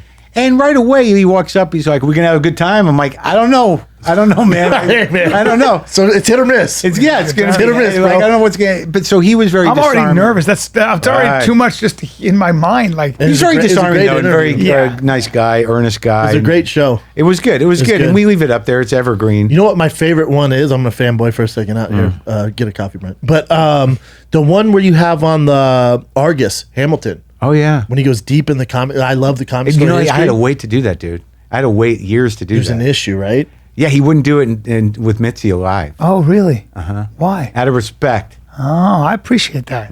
Yeah, it was I fast. appreciate Argus is a class act. Always in a, He's definitely something. yeah, always in a He's suit. a and class tie. act for It, sure. it was good, but you guys going through the old Comedy Store days, I loved it. Yeah, man. well, And did you have Mitzi's license? I do. I have a driver's license. Yeah. How crazy is I that? found it on the floor. Yeah, but you showed Argus. He's like, "Where Yeah. the hell did you get that?" I showed Letterman too, and he's Yeah. like, "I think a crime's been committed." Yeah. But a look character. at that. It's a lot. What a character. It's a lot. Jesus Christ. I don't What know, was like, that? you know, What'd it's you- like when you see him at the store, you're like, his face is kind of blurry, but it's like that in the daytime too. Yeah. It's like that's a regular picture.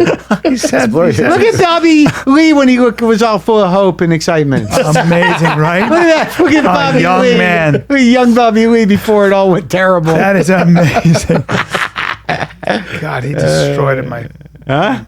I just saw him on stage at the Laugh Factory. He absolutely murdered Bobby? Oh my! He's good. He's back on top of it. Yeah, he is. Yeah. But I've been very diligent about chronicling the history of the store with people I can do it with. Yeah, it's great. I've had Tom Dreesen was another one. Letterman. I love Tom too. That's Tom great. was great. Open for Sinatra. Yeah, Yeah. he did. And he talks about it. And Yep. he does a one-man show about it. Does he? And he based his life on it. He was also Frank's pallbearer. Yeah, of course. One he of was. one of his pallbearers. He prides himself on being the guy that Frank never yelled at. You had Leno on too. Yeah, that was You've had a all little- the guys. A little difficult. Jimmy Walker was great. Had LeBeau on and Schubert, but that's a different generation. From the old timers, I had Richard Lewis, Billy Braver. Yep. Yeah. We did Brian and I did a show together in Vegas, and we were gonna book our own openers. They go, nope. The Orleans books its own openers. We have a guy who's been doing it for 40 years. Yeah. Just let him do it. And we walk in, it's Jimmy Walker. I don't know who he is, right? I have no idea who he is. And Great delivery. so he's not really speaking with us at all. And then his just wanted to blow his you like off stage. handler comes up and goes, Jimmy, like to meet you guys. So me and Brian are like, okay, we're the headliners. Sold out shows. So we're like, okay, cool. Walk up. I love doing it. He won't look us in the eye. He goes, I've been doing comedy over 50 years. And never heard of you two. Yeah, You remember that? Yeah, he goes, I never heard of you guys, and they told me your names, and I went, Throwing the big mind he, fuck was on like, you. he did this longest thing I've ever heard. He goes, and I was like, yikes. And then he got his cell phone What and does that pretended mean? to call like Jay Leno and Letterman. Yeah, he was actually very funny. It was He funny very- after that, but before that, I don't know him. I was like, what the? I was like, what the fuck's wrong with this dude? Yeah. He was huge. Huge. Huge. He was the biggest star in the world. That's what people tell me. I had no idea. Dynamite. It was, Dynamite. And a good actor, man, and good in that show. And It's a crazy story. That's a crazy podcast to talk to him. Yeah. He used to, up until probably a few years ago, he used to have a thing hanging at the store asking for jokes. He'd pay for jokes. He'll still, to write jokes. Well, for during him. our show, this is 2019. This is last year. He goes, hey, if you want a signed 8x10, get him in the back. If you want my CD, get in the back. I'm like, Jesus. well, what did he Christ. say to you when you went to go? Did he sell any? Brendan went to Or was go he shake talking his to you? hand, and No, he goes, was "Don't-" talking to the crowd when he was like, "That's my time. Enjoy your headliners. Listen, if you want a CD, if you want a signed 8x10," and our crowd's like, "What the fuck is it? 1987?" Oh, really? But he went to shake your Oh, hand. then I went, dude, great set. Legend. He goes, "Don't touch me, brother. Don't touch me." I went, "Oh, okay, dude. Yeah. all right, man." Well, he's crazy. So I had to roast him a little bit, and I Yeah. felt bad because I found out after what a legend he was. He's a little out of his mind.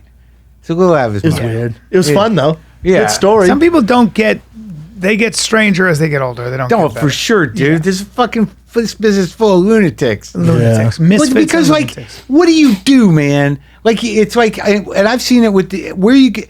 How? Okay. So I think about it all the time, because even guys of our generation, we've seen dudes go up, Like, get back when we started, when they were getting the deals and $500,000, $1 million, Yeah. dudes go up and then go nowhere. Seen it 1,000 times. Right. But like guys like Kevin and Bill, they fucking rose from the ashes, man. And both those guys got paid a lot of money to do something that didn't pan out. Yeah. And they went back to the drawing board and they became huge. Kevin Hart, and Bill Burr. Oh, but then, gotcha. but then there are other cats where it's like they just don't. It never I works. think it's because And Kevin, then they have to live with that fucking disappointment, that delusion that they've wrapped their fucking brain around that. But they failure. haven't. stopped- but they haven't they made stopped the writing. There's that, but they also haven't made the same time and commitment investments that you gentlemen have made. Maybe, or else they might not be talented enough. That's- no one wants to factor that shit into That's it. It's so like, true, dude. you you have to be delusional to do this to begin with. Yeah. And just because you can doesn't mean you're good at it. Every fucking idiot in the world is like, I do comedy. Do you though? Yeah. So like,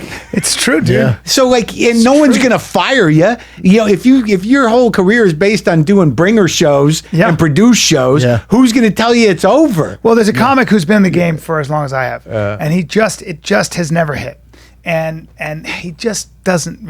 And I said to my friend again, I can't figure out why such and such isn't. And my buddy really, he just went like, not that bright, not that talented, and that was it. And I went, is that it? Oh, it took We never me talk 20 about this fucking- though, huh? We never I talk know. about this. It's like, why hasn't this guy? Yeah, hit? It's he like, doesn't work hard enough. He's not right. He No, he might works really just hard. not be. It might not be for He him. I'm never running punts back in the NFL. That guy's never going to make me laugh, and that's how it is. But sometimes that's true, but it's weird because sometimes morons make it pretty big. The thing For a about little this- while, though, right? For right? a little while, right? And then they get found out. And then what's going to happen? I see it all Sometimes, the damn- cream rises to the top, but sometimes it does work for morons. Oh, of course, it's not the cream doesn't Well, always rise to morons- the top. smart No, morons. man. The guy man. who can kind of do the job will rise to Well, the top. smart morons can do. They stay in their lane. They stay in a very tight They lane. know they. Well, that's the thing. gotta Is know your understanding your limitations. Yes. Right. That's a sports thing, or is that just a life thing? I think it's a life thing. Know your limitations. When someone told me that years ago, I'm like, wow. yeah. I know. That's fucking. Well, there's this thing. You can be anything you want to be. No, you can't. not true. Look at me right now. No, Right. you can't. Yeah, tell your be kids very that. honest Yeah, with yourself. you can't really. I be everything do. you I wanna don't be. tell my kids Be that. honest with yourself. Be honest with yourself. Where are you good? Where you're not. My Yeah. father was great at Know that. your strengths. My father was great at that. My father was just like, writing movies and books may not be for you. But you're funny. My grandfather, my Italian grandfather, I swear to God, I did a musical at the neighborhood playhouse. Yeah. I sang and I danced. And by the way, I could kind of dance when I was 20. I'm sure you can. You box. You I jump could do it around all. like I the could guy. jump and touch You're my foot. light-footed, All yeah, that sure. shit. Yeah. I could do the Russian thing where you jump Yeah, sure, in the air man. and touch your toes over Sure, and man. over. Blah, blah. And he looked at me and I got off stage and he said, "Listen, you're never gonna make it as a singer. You're never gonna make your living God that way. bless him. But did you notice that everybody laughed at you more than they laughed at everybody else?" I said, "I think so." He goes, "Comedy. Do comedy." That could have went one of two. Patty ways, Jenkins, the great Patty Jenkins. Dated her for 9 years. When she said to me, she goes, Brian, you have to stop trying to be Christopher Walken and Robert De Niro and Al Pacino. I know you love those God guys. bless her. You are not a deep, brooding Nope. dude. Smart. You are a jackass. Be the funny Yeah, idiot. and occasionally be do an idiot. impressions of those guys. And do impressions of those guys as a pigeon. I do an animal series. yeah, it's great. An animal celebrity series. I know that's that, and a lot of people think that's hacky, and you'd be right. The point is this, yeah, and that was my life save. Somebody said, stop trying to be a man, stop trying to be all tough and Be a macho. jackass. Be your masculinity comes out of your being an idiot. You know, like I being remember funny. one time when I was younger, went back. It was actually at Stitches in Boston. It was back around the time it was before you started, before you knew me. It must be 1988 or 89. It was back around when Rogan started. I remember when Rogan started. It was that era, and I was like doing my kind of aggressive confrontational. And I remember doing this whole set, and some dude just walks up to me and he goes, "Why comedy?"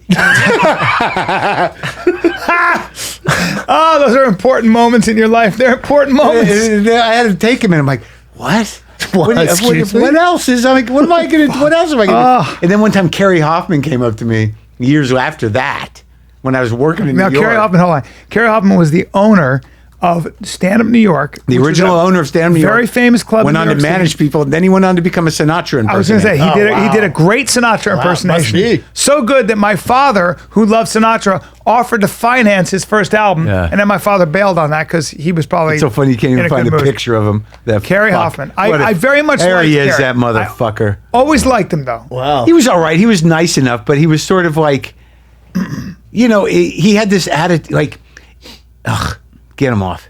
Get him out of here. You know, he came up to me. He always stuck me on shitty spots because he didn't like what I did really, but he knew I was doing something. Yeah. And he couldn't stop me. That was the problem, these fucking gatekeepers in general. Jealousy? But, no, it's just that, like, you know, club owners, you know, if you didn't play the game, whatever game they were playing, you know, they had a lot of power over It's you. their field, yeah. And you know, a lot of them were fucking assholes, Yeah. you know? But he used to give me bad spots on showcases for Redmon and shit. But like one time he came up to me and he just said this to my face. He goes, you know, comedy isn't about what you're doing anymore. And I'm like, what? Like, what do I even do with It's a that? good Carrie impersonation. Jesus. I can do an impression occasionally if I don't think about it too much. Yeah. But I've been Yeah. trying to I've been working on a George C. Scott. I really want to get that. I think Carrie had a good heart. I parked my car out in the lot.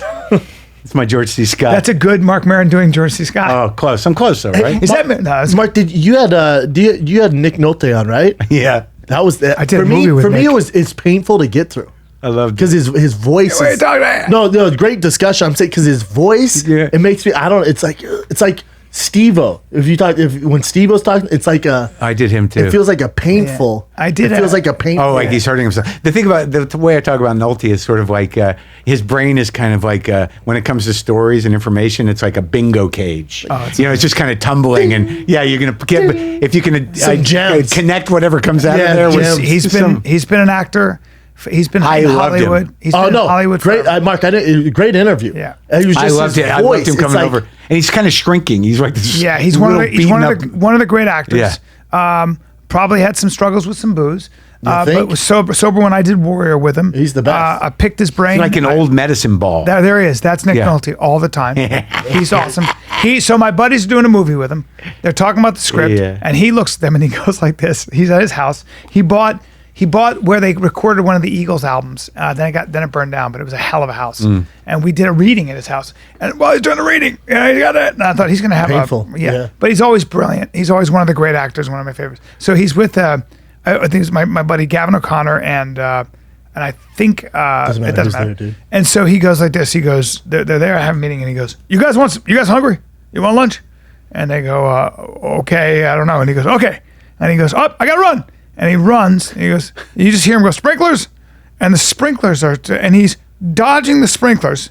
And he runs to a plum tree and grabs a bunch of plums, puts them in his shirt, and comes running back. And he's all wet from the sprinklers. And he goes, plums. And that's how they started the meeting. He's such a fucking eccentric. And in between takes, Yeah. when we did Warrior, he would have his earphones on and he'd be playing the guitar. jamming.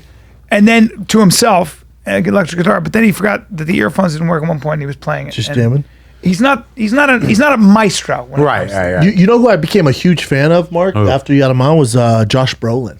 Oh, it's great. I love him. I know he's a Venice guy, so we Great. love the Venice guys. Great but actor. He my favorite thing about that is he was just starting to do Avengers, right? That he was like, Right. and he went, with the Yeah, the Marvel thing, yeah. doing the Marvel Yeah, thing. what Do did you he take say? it serious? Yeah, he was great about it, man. He was like, he was very disarming. That motherfucker's tricky. Yeah, Because like I don't really like Tough I to never get. know how much people know about me or the show. A lot of times they're informed by publicists, like maybe you should listen to an episode, Yeah. and they show up, go like I love the show, and they only can cite like the 2 most recent episodes. Yeah. But man, that guy, like I walked outside, he got out of his car and he looked at me like, I know you, and I'm like, Yeah. you do. Yeah. And he was very charming and He was great. Pretty, Grew up it was in the great. business, you know? He I was love great that interview. because Mark asked him about doing Marvel, like a lot of actors frown upon doing this, kind of selling out, and he's like, no, not really, man. I think He's such cool a good about actor. it. He's a great actor. Those guys make so much money. So dude. much money. I'd have Cheadle on today, Don Cheadle. Is that Brolin right there? On the right, yeah. What? Look at that, dude. Well, you saw him as a Cable? See, now, like, Deadpool. Callan, when you look at that, what's your first thought? I mean, I can get there, right? no. I can take that guy. That's a strong, thick dude. That'd be a tough guy to fight in an elevator. Yeah. Jesus Christ. Now he Those looks guys great. get so though. big. Look what they did to Kumail. They made him huge. No. He was on Dak Shepard's podcast armchair expert talking about just the discipline you had to go through. With Rob McElhaney. Got to be juicing a little. I know. I haven't got. I'm halfway through the looks podcast. great. I'm hoping they go. Yeah, I took this, so kids realize or listeners realize that. Look at that's the, not look at the real. vascularity on the right arm. You tell me he's not doing something. Well, he was a for pro sure. athlete, so he has a different. He always says that to me. Who? Robbie, he's natural, and Brendan looks at me and goes, "Hey, Brian, look at me right now." yeah. No, he definitely took performance enhancing drugs, 100%. With that fucking veins. Oh, dude, Yeah. you see his body before? Yeah. you know He's got, but also he's got a good frame though, doesn't he? But it could it just no, be like God, creatine or no? No, God, no. No. But he's got a good. But also, if Marvel called me, he's like, "Hey, Brendan, when you play Batman next, here's a shit ton of steroids." Like, I'm not "Alright." judging him for it. I just like. No, to I'm just talk saying to him. that's why- Look at that doughy Kumail he looks great, man. He looks. You know how much he weighed there? How much? 153 pounds on the right. on the left. Oh, Very He's 155 on the right. okay. really? Yeah, Small. he walks around at 155. Yeah, The they're thing smaller now is guys. though, like as you guys know, is that now he's got to feed that monster. Like now, like to maintain that thing. Oh, it's it'd be got to a- be half his life. That's what right? they talk about. It's 3/4 of exhausting, his like life, the yeah. discipline, like the exhausting. How you have to eat and all that. Yeah. Oh no, forget that, man. Forget of that's. work. I mean, that's your entire life. Look good for him though. I'm so impressed with that transformation. But can you? Would you do that, Mark? Yeah, I'd like to try it. That'd be But sick. fortunately, I did my deadlift this morning, some chest presses. Did some, No shit. leg I could see curls. it when you Yeah. walked in. Yeah, I was exuding it. You have a martial power. I had a little back issue. Oh. Because I'm a fucking moron. Like I've always worked out, for many years, and but like I fucked my back up How? by being a dummy with the curls. Trying to lift a little more. No, what it was is like I was getting the curl bar Yeah. off the machine, like Yeah. not the machine, but on the what do you call it, the rack? Yeah. And I put it on my back, and I laid it on the vertebrae. Oh, and I pulled it off, and there was a lot of weight on there, and I could hear the pop. Oh, So I got a few protrusions. Don't on call it a curl bar because that's a squat bar. squat bar. I'm sorry, Yeah. squat bar. Yeah. Yeah. sorry. Jesus. Yeah, yeah. Well, I have to for the fans because I know they're going to go, he fucking doesn't know the difference between a squat bar and a curl bar. And if they didn't, they do now. So, I know what a curl bar is. That the one with the bendy one. Yeah. right? Yeah. No, this was a squat bar, but Yeah. you can do curls with a squat Sure, bar. you can do fucking Sure, you curls do with a whatever squat you bar. want, man. Do whatever You can the make fuck up you your own want. goddamn thing, man. fuck yeah, you Mark, can. you know So, what? what? How much longer do we have you? Do you have a hard out? I'm worried about the cord. Put a quarter in the meter or Don't worry something. about that. I'll pay for your Ticket? I get tickets and I don't care. You do? Yeah, I go like this, $50. But like right now, who's got a quarter? I got one in my car. If I went, it took 3 minutes. Do. Go. I'm gonna take it. don't Let's worry. take a piss break. All right. I I gotta got to pee. put money in the meter too. What is your special about in a nutshell? Can you say, or is it about a lot of things? I deal with end times, like the idea that the world is ending is sort of a theme throughout it. But the like. Well, I deal with a lot of different stuff. I deal with some politics, some supplements. I deal with fire. I deal with environmental stuff. I deal with what it was like back in the day. But the last bit, the final bit, I talk about Marvel, the Marvel universe. Jesus is involved. Iron Man's involved. The vice president is involved. Where'd you shoot it at, Mark? It's a big closer. I can't buddy. wait. Where'd you shoot at, Mark? Big closer. I shot it here at the Red Cat. We were going to do it in Boston, but then my genius director Lynn Shelton could not do a camera thing she wanted to do in the old theater there, so we did it right downtown at the Red Cat. Wasn't there an issue while you were shooting it? Didn't something happen while you were shooting it? No, it was really Like one just of the the tapings? moving of the venue. Yeah, maybe that's it. we had to move it here. And it's just a black box theater, and it was nice because we could do whatever we wanted. How there. many people? What the issue I had was the first crowd was disappointing, That's right. and it was nerve wracking That's right. because like I didn't really take into consideration that a theater like a black box theater, not like an old one like we're all used to, vaudeville style, 1800s, early 1900s.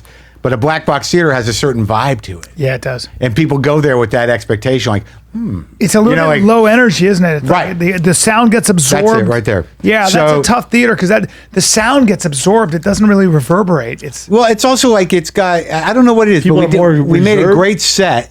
I mean, if you softer. look at pictures of this set, I don't know if you can find them, of the one we made. You could see it from that picture from a soft- And, Vulture. and you shot two, Mark? Well, that was the thing. Is the first one was like I knew it was just okay, and it wasn't anyone's fault. It was 7:00 on a Friday. That's tough. Go to the Early official show- trailer. Early show So- Friday.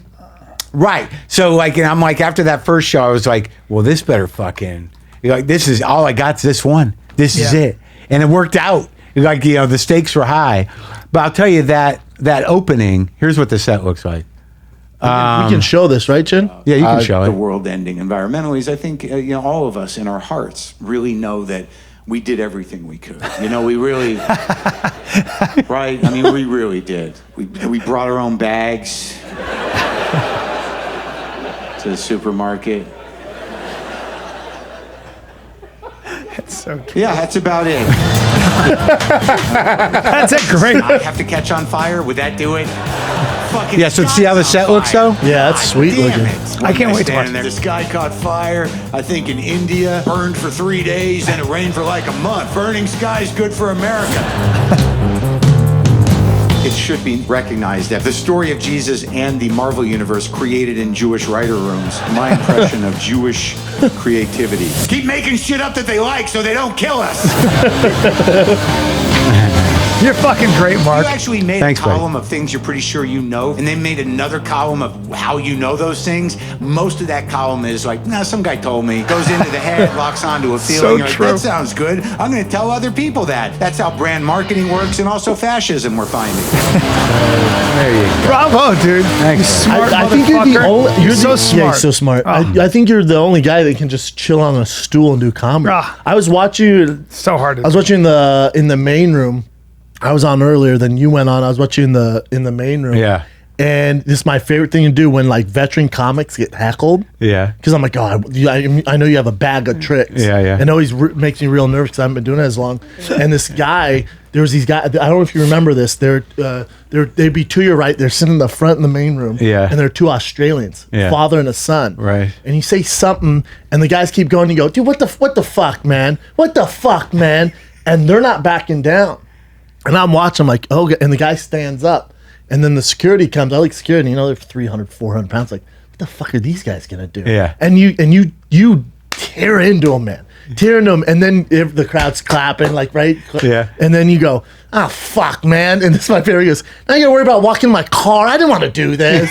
It's fucking, but it was so great, man. It was so I great. gotta be worried about walking to my car. And then I stay in this when the door guys realized I was a fan of yours because they go, I thought you were leaving. I was like, I was going to, but I don't. And I was like, no disrespect to you guys. I don't think you're quick enough to get to the stage if those guys got on stage, Mark. So I'm gonna hang here because I'm Thanks, quick buddy. enough. Thanks for So getting I got my your back, buddy. Brendan, I got your back. Believe me. Well, one time It you was were great though. You should have seen it. Are you talking a father and a son from Australia? And for whatever reason, and then Mark goes in hard. Oh, on they weren't even talking to me, right? They were just being dicks. Wow. Yeah. And you go, what the fuck? Yeah, man? yeah. And then just If I'm in the wrong state from of a mind, stool though. From the stool. Yeah. Yeah. Yeah, that's the thing. From a stool. Weren't you doing stand up one time and a girl goes, you can't talk about Jesus that way. And you're like, really? And then her father called the next day and tried to sue the club for defamation. Oh yeah, was that Jesus me? Christ. Yeah. Yeah. And you tell a story. It was you were on stage talking about it. It was so funny. I remember remember who was it? Somebody called the cops on Ahmed somewhere, Oh yeah, that's right. That's right. right? Yes. I would for sit me, on the that's stool like that a terrible. lot more, but I look like a giant gargoyle. It was a decision, dude. I used to. Just Well, Yeah, that's big man on a it's small an stool. odd, Not for you. No, I look like a bear in a circus. right? It was like the elephant. Bear in this circus. doing one foot, one Get off leg. the stool. It's distracting. I made a choice to do that years ago because, like, I realized that there were guys that great comics who did it back in the day. Yeah. And and I was like, well, what's really changed is like this need to, you feel like that people aren't going to pay attention. But I found like Shelley Berman or even like, pre-rape Cosby, Yeah. that Pre-rape. there was rape awareness Cosby. Yeah. Before we knew. Yeah. Yeah. The monster. Like, but the idea of sitting down and owning this, it actually brings people in. It makes them engage. I have another theory. On a different level. I have another theory why you're only guys can do it. You have to be such a powerful writer. You have to be such a good writer where your material is so good and you're so good with your words. Otherwise, because you don't have to get up and do all this, and get people's attention. I guess so. You captivate people just with your voice. thoughtful. But I think it's a real fucking gift, Mark. It Well, really thank is, you. man. But I think it's also just like it implies a confidence because I've seen guys like do it that aren't like Kravitz used to sit down, and he was a little scattered and stuff. But there is something about it changes the dynamic of the conversation. I don't know if it's about the writing or anything else, but people listen to you a little differently. I'm telling you, can't do it, Mark. If your writing wasn't fucking some of the best, right? If a guy who's who's not a great writer sits down on a stool, people are gonna they're like, what the fuck? Why is he? He's not doing the work. But the thing is like people are idiots. Like people who separate comics like he's a storyteller, he's this or that. It's like. Yeah. Comedy is what it is, man. Funny's funny. It's like, well, yeah, but long form comedy's been around forever. Yeah. I don't know where people get these labels from, alternative, whatever. Yeah. If you can fucking make people laugh in the main room on a fucking Friday to a regular audience, you can do the job. Correct. Thank you, sir. I always say that. I always say, hold on. Are people laughing their ass off or are they not? Mm-hmm. And I think the difference with you, and I'll say this about Bill Burr too, is you guys are very good at being very funny, but also getting people to think. Bill can do that too. And you remind people that, that a lot of the way we're living is probably built on a glass house. Right. On a house of cards. I like Bill because there's the thing about doing it that way. It's like Bill will fucking take a hit for 5 minutes. Oh yeah. He'll eat shit. That's the he'll eat some shit. He'll eat some shit. And sometimes you gotta eat shit. I do not like it. But no. Nobody does. It took me a long time to build the last bit of this special and to put this. This is 2 years in the making. This thing. Yeah. You toured it for 2 and then shot it? Yeah, toured it, but like with the way I work, because I don't write on paper, like everything evolves on stage. So things were still happening, up to the week of the special. You're not a guy that writes it all down on. I outline, but I don't write bits. Yeah, bullet points. Yeah. I love. But like I like my things to have a through line and like callback. So it took a long time to shape the thing, so everything kind of folds back in on itself. And the ending of the thing. The one thing I can say about this special is like I can see all the work I've done in my entire life as a comic in that special. Like all the tools. I can see the guys who I'm paying respect to. Yeah. I can see who my heroes are in this special. Wow. Like I know the moments in retrospect of like, well, this is sort of me honoring that guy. Like I feel all that stuff in this thing. That's a great thing, man. I love That's that. a great thing to hear. Yeah, because the last bit is like something I would have done in 2004. Like when I was really aggressive and kind of shock driven and provocative, but now like I've gotten a certain amount of confidence and self-esteem around stuff that I just ease people into it. It's like I tell them, I'm like, this is gonna hurt a little. It's gonna hurt a little. Yeah, we're gonna do this though. It's a really nice. We're gonna do it. Record of your life. It's a marker for your growth too. Yeah, right? for sure. Like it's like it feels your non-existent kids are. Gonna and I'm still like just like I always have. I made an odd clothing decision. I fits you though, good because like again, if you were in a tuxedo, I'd been pissed. No tuxedo, no tuxedos. But like the last special, I wore this ugly flannel shirt that had a hole in it, and then I'm looking at that. I'm like, the fuck is wrong with me? Can't I figure out what to wear on television? So I'm wearing these boots. I'm wearing these pants. Same jeans. But I bought the vest and the shirt, and I'm like, I like this, but I don't know if I'll ever wear it again. Yeah, I like the vest. You could though. Looks sweet. No, I can. It's got that nice no collar shirt. I'm gonna wear a fucking. Yeah, it looks sweet. Thanks, buddy. I'm gonna start. Look at those shoes. I told the guy who made the shoes that I wore his shoes on the TV. It's fantastic. I rolled those pants up, did I? Huh? I rolled them up. There you Very go. hipster. I like the roll up look, Mark. Yeah, I don't usually do that. See, like I make the decisions for big moments in my life on television that will be captured forever, and then a lot of times, like a month later, I'm like, "The fuck was I doing?" Yeah, I hear you. I wear a gold Did you jacket. talk to Joaquin Phoenix at all when you did the Joker? Not really at the Joker. A little bit at the premiere, but no. Oh, that's right. You're in the Joker. Yeah, he was sort of in it.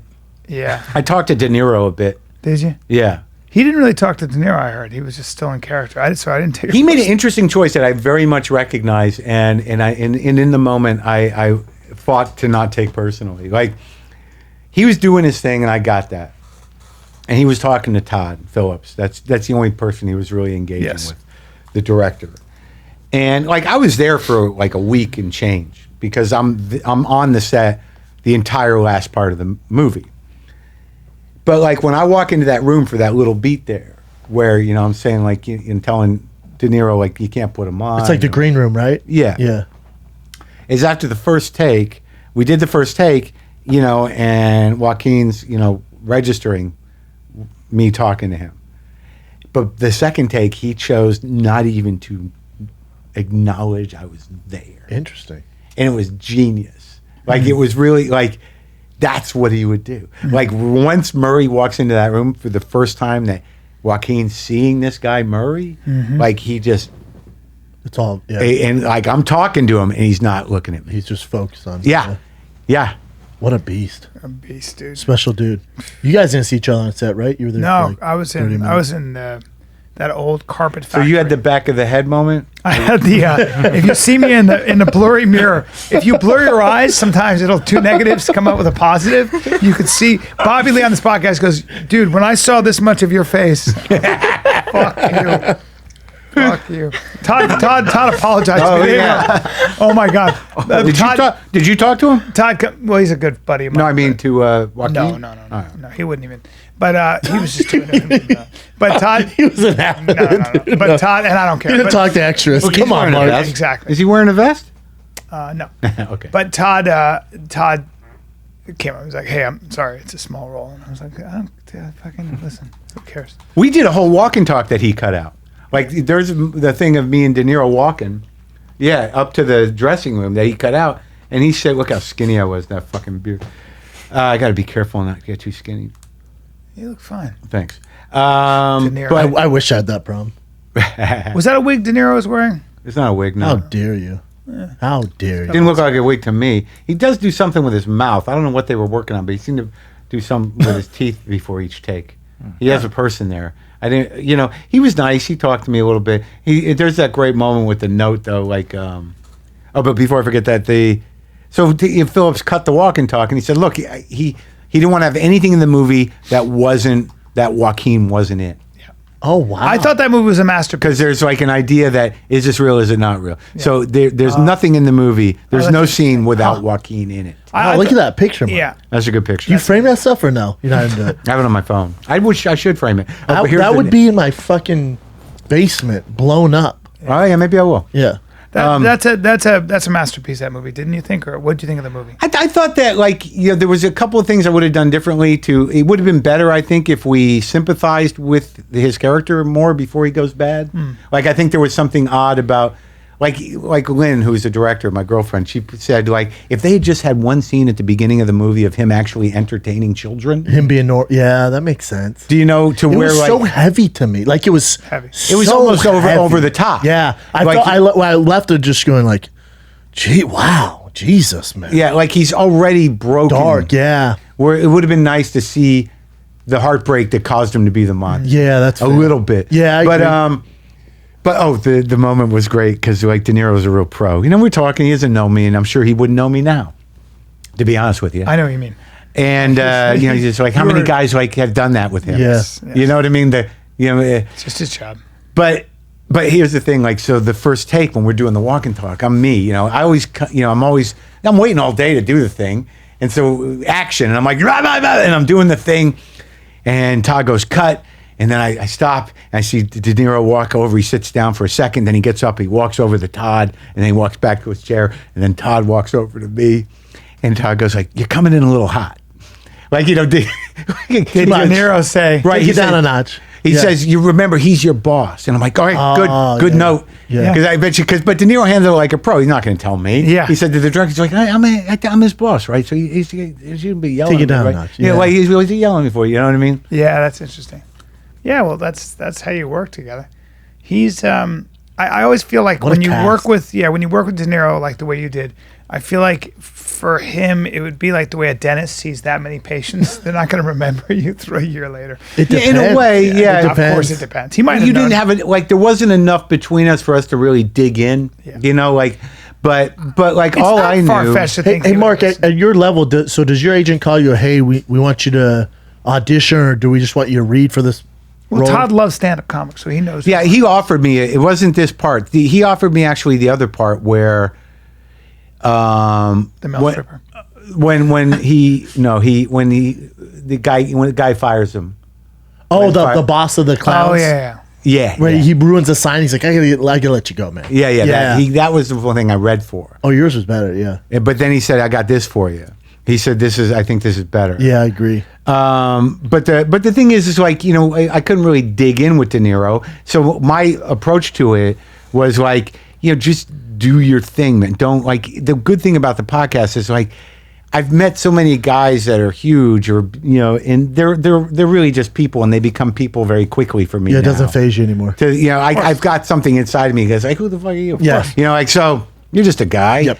And that it's kind of true. Of course, it is. Correct. You know, Oh, yeah, it's so once you got that in your head, you can just do your work. They have a very peculiar skill and a particular skill. But they're all struggling. I mean, But that's the weird thing. You watch this thing, man. I watched him. He couldn't get his lines completely, and like he had, and it was all very fragmented. But they know where the camera is. They know how it's going to cut, and watching what was going on in the studio, and then watching the final cut. I'm like, holy fuck! Yeah. That's the magic of these dudes. That's right. They know exactly. They know what's going on. Like who was it? Jeff Daniels said to me, he says, you got to learn how to use your face. Jeremy Piven was that way. He taught me that on Entourage. He goes, look, the way they're going to edit this, he knew exactly how to edit. He knew exactly, and he was directing me quietly. He was like, when you start this, start this way. Otherwise, they won't use the take. He knew everything. The good guys. They've been doing it so long. Yeah. It's all. I half the time I don't know what fucking camera's on. I don't know. Yeah. I don't know. Like I'm just Is like, my close up? I'm in it. I still do it. I do it every day. I'm like, is my close up now, or But I do have this trick that I do now. Like I make a joke about it with Lynn, and I did it it's too bad you can't isolate the clip, where I do this thing where like it's just when I'm walking away, like after the scene's over, I do one of these. Like if you're in the scene with me, and I'm like, all right, because like you have that. So you get the land. Yeah. Get your FaceTime in. A man can't closure. A man can't button the scene. I call it buttoning the scene. Yeah. That's Maron. He just buttoned the scene right there. Yeah. There it is. It's a bookend. He fucking bookended it. Yeah. Were you? But I'm sure you learned a ton shooting Maron. Was it 3 seasons? No, I knew it was 4 seasons, and I knew that was my school. Like I got the gig, I knew that I probably kind of sucked the first season, but I get the hang of it, and then as it went on, I get more comfortable with. I thought 1 and 2 were the best seasons. I did too. Yeah, probably. Though I loved the last season because it was weird. It was really weird. I loved the relapse. I liked the rehab. Yeah, that was my brother's favorite season. Yeah, and but like I knew there was a learning curve to it, but I'm getting better now. I'm like sort of like trying to figure out. Like I'm noticing more about acting. Where you're coming from, your intentions and shit. You know what I mean? Yep. Making those adjustments, making decisions. Like I still feel like there's Your room intention. for me to get better. Yeah, and I think I'm getting a little I always better. just think about what am I doing in the scene? What do I want from the character? Well, I'm real bad with sort of like, especially when you're shooting a show and you're shooting out of order, at a time sequence, where you're like, what was happening right before this? yeah, Yeah. that's weird. That's the trickiest thing for me to get. Yeah. I try to just break it down to that, though. I go, what do I want, and what do I want from this character? What am I trying to do? Some of that's to that innate, person? right? Yeah. You kind of know it, but you got to put it into place. But more like the little turns, like if someone just goes, you're not as, you're less hungry or whatever. Like to play that kind of stuff. The problem is that's a bad director. Sometimes directors don't know how to speak to you. So what they'll do is they'll say something like this: "Got to be happier." Well, I don't know what you mean by happier. What do you want me to Yeah, smile? get me there. It's not a no. Yeah, get me there. So what do you want me to do to that person? Now, if you said to me, scare that person, charm that person, flirt with that person. Right, those are good, right? Now you're giving me something to do. And you can throw a little switch in there. Yeah, I'm gonna. Or if you said, try to make them laugh with that. Do something different. Yeah, do something yeah, surprising. yeah. Now you're gonna make me look happy. Yeah, yeah. When you say, how would you in the world would you ever play sexy? You're not gonna play sexy.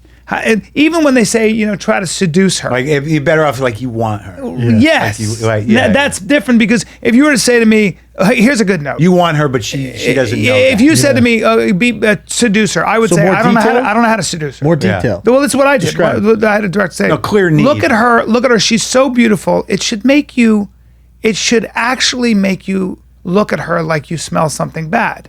Because she's so good looking that you're just like this. So you're going, God. you're going, What am I going to do with that? well, yeah, like, what is your name? Yeah. And that now all of a sudden, now that gives me something. I'm going, this stinks. Like, well, I can't. I got work to do, and I'm all fucked up. Yeah. What'd you do to me? Right. Yeah. Now you go. This guy really likes her. Yeah. So that a good director can really help you navigate a role by telling you what to do. Yep. Yeah. And Philip Seymour Hoffman used to do that. So he directed a lot at the Labyrinth Theater. And when I talked to the actors, he was always saying to his actors, what are you doing here? What are you trying to get from the person that's in front of you? What are you trying to get from them? What do you want from them? You want their attention? You trying to teach them something? Are you trying to seduce them? Are you trying to rob them? You trying to lie to them? What are you trying to do here? You trying to get them to love you? You know, he was always asking that question, and that'll help an actor. You don't have to have a lot of class. You just need a good director to help you get there. Right. You know? Right. Yeah. So Yeah. it's that's why a director. That's why Meryl Streep, to me in many ways the greatest actress ever. She said she was doing Moonlight at Chinasa. It was some fucking play that became a movie, and she goes, the director kind of didn't direct her, and he told her something, and it wasn't working, and she goes, I've forgotten how to act. And she goes, I don't know how to do this. And she went to the director and she goes, I'm a terrible actor. And the director said, hold on, let me help you out. But everybody needs an actor. Sometimes you can't find your way through. Everyone needs a director. Yeah. Just because you've done it 1,000 times doesn't mean, I think it's a lot like stand-up. What I love about stand-up is that just because you have 10 specials doesn't mean that your next special is going to be great. You still have to fight for it the same way you did the last time. Oh, dude, this one, it's so hard. For me to wrangle that last bit and some of the stuff in this new special, you just have to let it evolve. Yes. And I stopped some. I didn't put some stuff in because I had to cut it for time, and I really had to make some interesting decisions. How much time did you do live? I was doing about an hour and 45. Oh wow. And there was no way. I knew it. For the last special, it was weird how. Here's how you know you fucking are a pro, man. Going into my last special, which they wanted 73 minutes. It was that specific. And the two shows I did, before I taped, were an hour and 40. Yeah. And so the show before I taped, the one right before, I just wrote down the shit. I took out everything that didn't, connect, and I put it in my head. Didn't take any notes out there. 75 minutes. Jeez. I'm like, and it was like that. That's so weird. When I have a clock, I can do that to the minute. I don't know how I do it. I'll do an hour. The other day I did an hour and 45 on stage, and then they said bring it down, and I said they put a clock on there, and I could get down to 60 or 65 or depending on the audience. That same hour to 45, it's an hour and 20. I'm like, the fuck happened? Right. Had too much work. Yeah. It took too much. Too many words. Too many. Whatever. You're trying different bits. We didn't get the flow going. A lot of times when you're doing the long sets, you get into a more relaxed groove. You can push things a little further. Yes. So then you're not you're just gonna be this because the special airs tonight or tomorrow? Tomorrow. So then you're gonna just work on material, then go back. Well, there's a lot of stuff you I always just said think 75 minutes you didn't do, right? At least. Right, exactly. Yeah. It's I never think of that. I never think I got to do a new hour. Shit, it just sort of happens every year and a half. Yeah. Year and a half, 2 years. You get tired of it. It becomes its own complete monster. Yeah. So there's stuff that were definitely the seeds of things that I didn't use. And how many specials is this for you? The total? Including half-hour Everything, ones? yes. Well, let's see. I did a half-hour on HBO in 95. I did 2 Comedy Central Presents, right? So that's 2 half hours. And then I did, not including records, so not including CDs, right? So I did. I would include CDs. Oh, boy. Yeah, where are we at, Mark? So in the CDs, I think I've done, can we look somehow? You IMDb me? No, it would be on Netflix or on iTunes. CDs, I've done 1, 2, 3. I think I've done 5 CDs. Damn. Right? And I've done, 3 half-hour specials, Thinky Pain, More Later, Too Real, and this one. So 3 half hours. Is that 12? And 4 hour pluses. That's 12 specials, basically. Yeah, something like Jesus that. Christ, Mark. 4 hours and then 5, 6 hours. So there's 6 hours 3 altogether. CDs plus another one, 4, and then Thinky Pain, which was also on Netflix, which is How much also material a CD. that is? Yeah, 5 hours, 6 hours, right? Right, This Has to Be Funny. That fucking night was crazy. The one when I recorded This Has to Be Funny, 2011, top right. Why was it a nightmare? Because I was going out with a lunatic, right? Oh, love it. And it was crazy, dude. She was driving me nuts, and it was dangerous, and it was weird. And why was she driving you nuts? She looked like you just saw a ghost. She had mental problems. And of course, I was locked in. We're the one that I had signed up broken for up it, with dude. her. I tried to break up with her. I broke up with her. She would not leave my house. She didn't live at my house. So literally, the day before I left for New good York, stuff. I put her shit outside. I've been there. Done it. And Done I'm it. like, I'm sorry, but you got to go. Yeah. And I had to leave the next morning to go do that CD and be interviewed by the New York Times about shoot in New York. WTF. Okay. Yeah. That was the big art section Yeah. piece on the podcast. So I I'm remember like, that. I I'm remember getting that article. texts during my interview for the New York Times from her going like, I'm under your deck. Someone's called the police. I'm outside right now. And I'm like, oh my God. Is that Sorry, me? guys. No, that's me. Sorry. It was just crazy. And like, because I had to, I literally had to call the police and tell her that she couldn't, she had her own Jesus place. Christ. But she had gone back to the place. How hot was she though? I'll put up with some shit if they're hot enough. I just was taken with her. I thought she was bright and exciting and funny and cute. She and was. sexy, All of those things. majestic. All of those things. Yeah. And Crazy. And crazy. Crazy. but like I never knew what a codependent fuck I was. Because I'm like, everyone around me was like, no one was saying nothing, of course. Yeah. Right? Don't interfere. Yeah. Not your business. Yep. And I just loved her.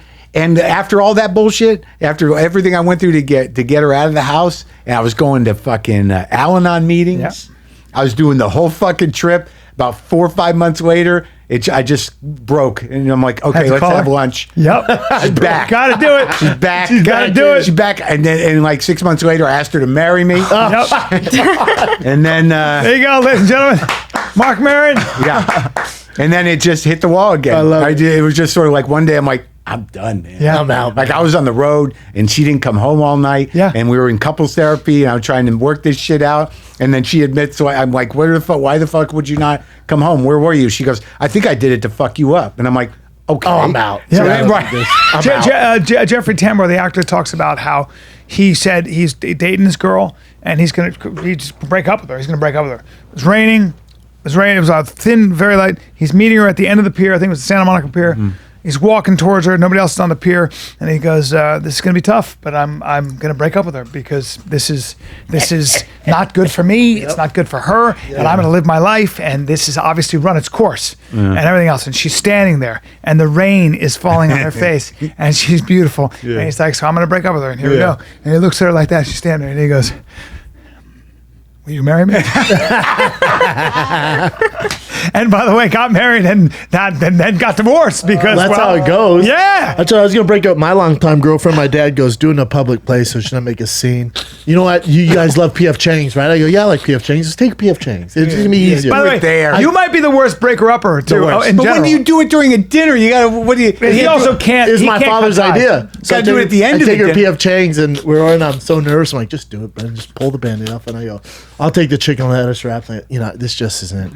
I can't do this. She goes, what? I go, hey, wait, chill. I go, it's just not working. She goes, are you? She goes, are you breaking up with her? And I go, Jesus Christ, no, God, no. Stayed with her for 2 more years. Whoa, 2 more years. years. Yeah. 2 more years. Here's what happened Procrastination. when I broke up with her. I literally I just hit this wall. It was right. It was the day, like literally the day before, I think, or 2 days before my 50th birthday. And I just said, look, I'm done. You can stay in the house as long as it takes you to get out. You can keep the ring. I'll pay for a storage space for a year. I'll give you $10,000. I'm leaving. What a great I'm deal. leaving my You're a house. good guy. Yeah. And You're a good guy. I just started staying at hotels from the hotel app in town. Yeah. So I'm just going from hotel to hotel until she gets out of my house. Yeah. Yeah. And I remember I was in a hotel in fucking West Hollywood on my 50th birthday by myself. And Ryan Singer says, let's go to Cantor's for your birthday. I'm like, all right, dude. So that's what I did. On my 50th birthday, me and Ryan Singer sitting at Cantor's. How did that happen? Waiting for that fucking person to get out of my house. Did you she go. get out? Yeah, she not only she get out, she cleaned the place, Oh, what a- which was the first time she ever did that ever. Wow. What a She used to have this down. room that I had. She had her own kind of room for her shit, Yeah. and it was just this mound of clothing, garbage, and nail polish.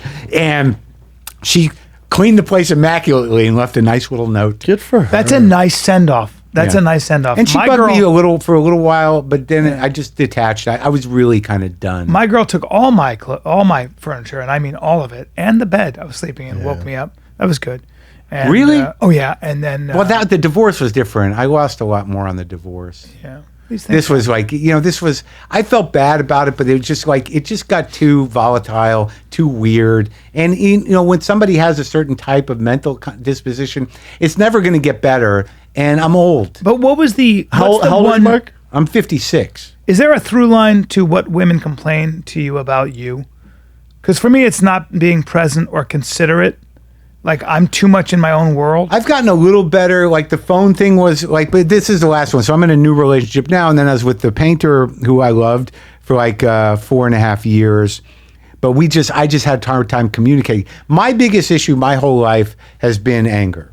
So, and like, I've been aware of that, and I know that it's the terrible thing. Or thank God, because it's why you're a great comic. But but like, it's like, I didn't know how to communicate emotionally, and I'd somehow, sometimes I get, angry. But like with the last woman, after I went out with Moon for a while, Moon Zappa for 6 months, and I broke up. That was very clean. It was right after the other woman who I wrote, and I got in with Moon. I used to be in love with her. We had a crush on each other. We known each other a long time. But 6 months in, I was just sort of like, I'm done. Working, Can't do it. And it was that clean. And then the one I went out with before Lynn was a painter, and I loved her. But there was no drama. It was really easy, low key. It was a different vibe. Sure. But there was an age difference and a world difference, and I just couldn't communicate. She was how old? 40. But I couldn't make her laugh. I was having a hard time communicating with, and that wears on you in a while. And I had the weird realization. The realization was like, I'm 56. Yeah. I've been married twice. I got no kids, and I don't have to do anything I don't want to do, and I certainly don't owe my life to anybody. So, not for nothing, and no harm, no foul in a way. I can't do this anymore, and I don't want to work on it. Was she surprised? That's right. She was, and I think she was hurt, and I felt bad, and I still feel bad, but. Why can't I try to be happy? Yeah, If you know that like there's a fundamental issue here that I don't think we're going to overcome, I got to go. Yeah. You don't even need to be a martyr. And now the new girl, it's a fit. She's like my age, roughly a couple of years younger, and we have a lot in common. We understand each other, and there's just such a weight off. It's horrible to be in a relationship where you're like, yeah. And you love them, but you're still like, oh. It's not a fit. Yeah.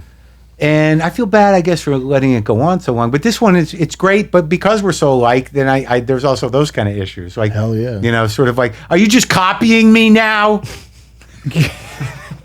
But I have this new bit where I'm like, I deal with the anger. Like I say, like I don't know how to communicate properly emotionally. Like for instance, like a couple of weeks ago, I just tried to start a fight with my girlfriend all day for no reason, just poking, just so eventually she would snap, and I go, "What's the matter?" So I wish there was an app. Like, why don't they have an app? Because like when you're an asshole, you got a few seconds. You know what's going to happen. Yep. Like you feel it coming up, and but rarely can you stop it. Right. So why don't they have an app that you at least can turn the app on? It'll translate what you really mean when you're an asshole. Like for instance, when you go like, fuck you, you don't fucking love me, then the app goes, I love you very much. Correct. Right. And then the other one is like, my favorite is like, you're fucking with my head. You're manipulating me. And the app's like, I feel very close to you right now. It's making me uncomfortable.